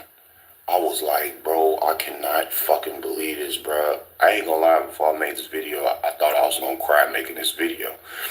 Because all I kept saying to myself is, why I gotta die like this? You know what I'm saying? Like, what the fuck? I done turned my life around. I'm being a better father. I'm doing it. Like, everything good. Like, what am I doing? Whole time my wife back at the crib talking about I felt something was gonna happen. You know, so I just want to close this out with like, man, look, God showed up, man. He always show up for me because I gave him control over my life. Feel me? I don't got no control over it. So I can't panic in certain situations. I gotta see how it play out. Might have a chance to survive, might not. If it's your time, it's your time, you feel me? But stuff like this don't beat people's time. It just be thirsty people, you know, thirsty young men out here that just can't say, man, I'll be patient, or I'll just find another way to get it legally, or just don't have it. You know what I'm saying? Thank y'all for watching this video. I'm gonna add the clip in when I was kind of like walking from the stove, kind of gave my little take on it, but you ain't gotta watch that part because it's the same thing I'm saying now. But I just want to show y'all I was there, and I never spoke out until I seen Truth Teller make that video. And I said, man, I gotta speak out because it's a lot of images and things going towards us black men in Chicago, and all of us don't want the all of us aren't against the National Guards coming out here. All of us don't have homies with switches. All of us don't feel like, hey, it's a bigger game out here that could fuck National Guards up. And I'm one of them. I want the National Guards here. I want safety here. I want whatever here to keep it safe. Is it possible? I don't know. I would like to see. Being 34 years old and spending my life here, I can honestly say me and a lot of people have made this a way of life of just dealing with crime and having to walk past shootings and having to walk past because we got to feed our kids. I can't stop them from worrying about what's going on. I got to hurry up, go another route, get her pull-ups, and get back to the crib. Unfortunately, I can't just buy pull-ups, but the mayor said it's safe. I couldn't go in Dollar General that day to buy pull-ups and shit. But the mayor and the governor said it's safe in Chicago. Obviously not. I'm gonna add this video and like, comment, subscribe. Thank y'all for coming through. Peace. Motherfuckers, literally, so what happened was somebody was stealing in the store. And it's only one way in and one way out. So these motherfuckers gonna lock all of us in that bitch. Literally, bro. And I had to keep myself calm because I got my daughter, and I'm like, if I spaz out, she gonna go crazy, so I gotta stay cool for her. But like, I don't know who worse, the motherfuckers for locking us in, or niggas just thirsty as hell for stealing, man. Or just let them steal it. I don't know.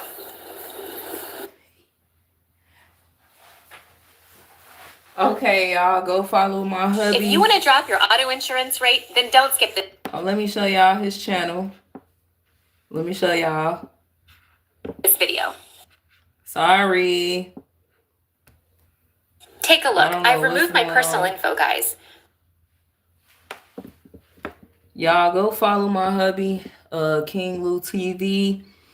Y'all, I appreciate y'all for coming through, being here with us for damn near 3.5 hours. I think honestly this is really not the longest that I went live. This is not the longest that I went live. I went live for like 4 hours before. But that was a long time ago. But yeah, we got our little special guest here for the last couple minutes. Why don't you say bye-bye to the people? Say bye-bye. Say bye-bye. Hopefully we can get the heck out of Chicago. So yeah, y'all, that's just proof that Chicago is extremely... And I'm not... honestly, we hear shootings. It's still violence, even with the National Guards supposed to come out here. I don't know if they even came out here yet, but honestly, I haven't seen any sight of them. I know that ICE is out here for sure. This live stream was definitely supposed to be about Charlie Kirk, and it was. And I just want to say hey, everybody. Say hi.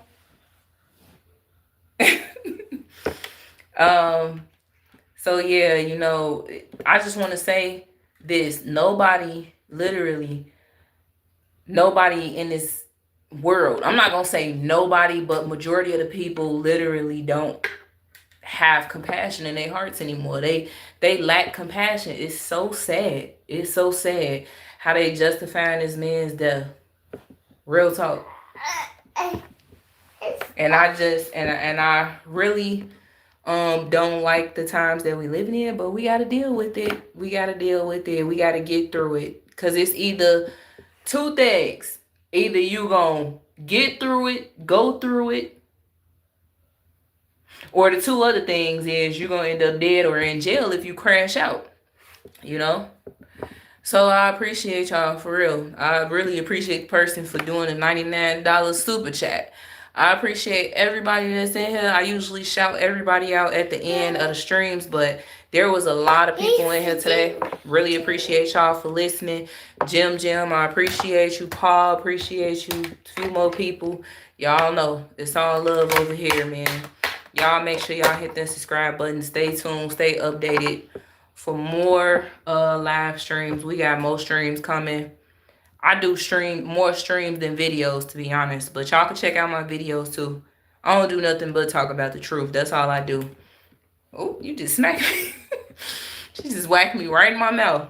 But, yeah, you know, I'm grateful. At the end of the day, me and my husband, we definitely dealing with a lot of spiritual warfare, but we pray every single day. It's really all about praying, right? It's really all about praying, right? Tell them. Say, I be praying, and I say, amen. Amen. I do. I do. Yeah, what else? I do. Now tell them tell them what you always be doing. Say so.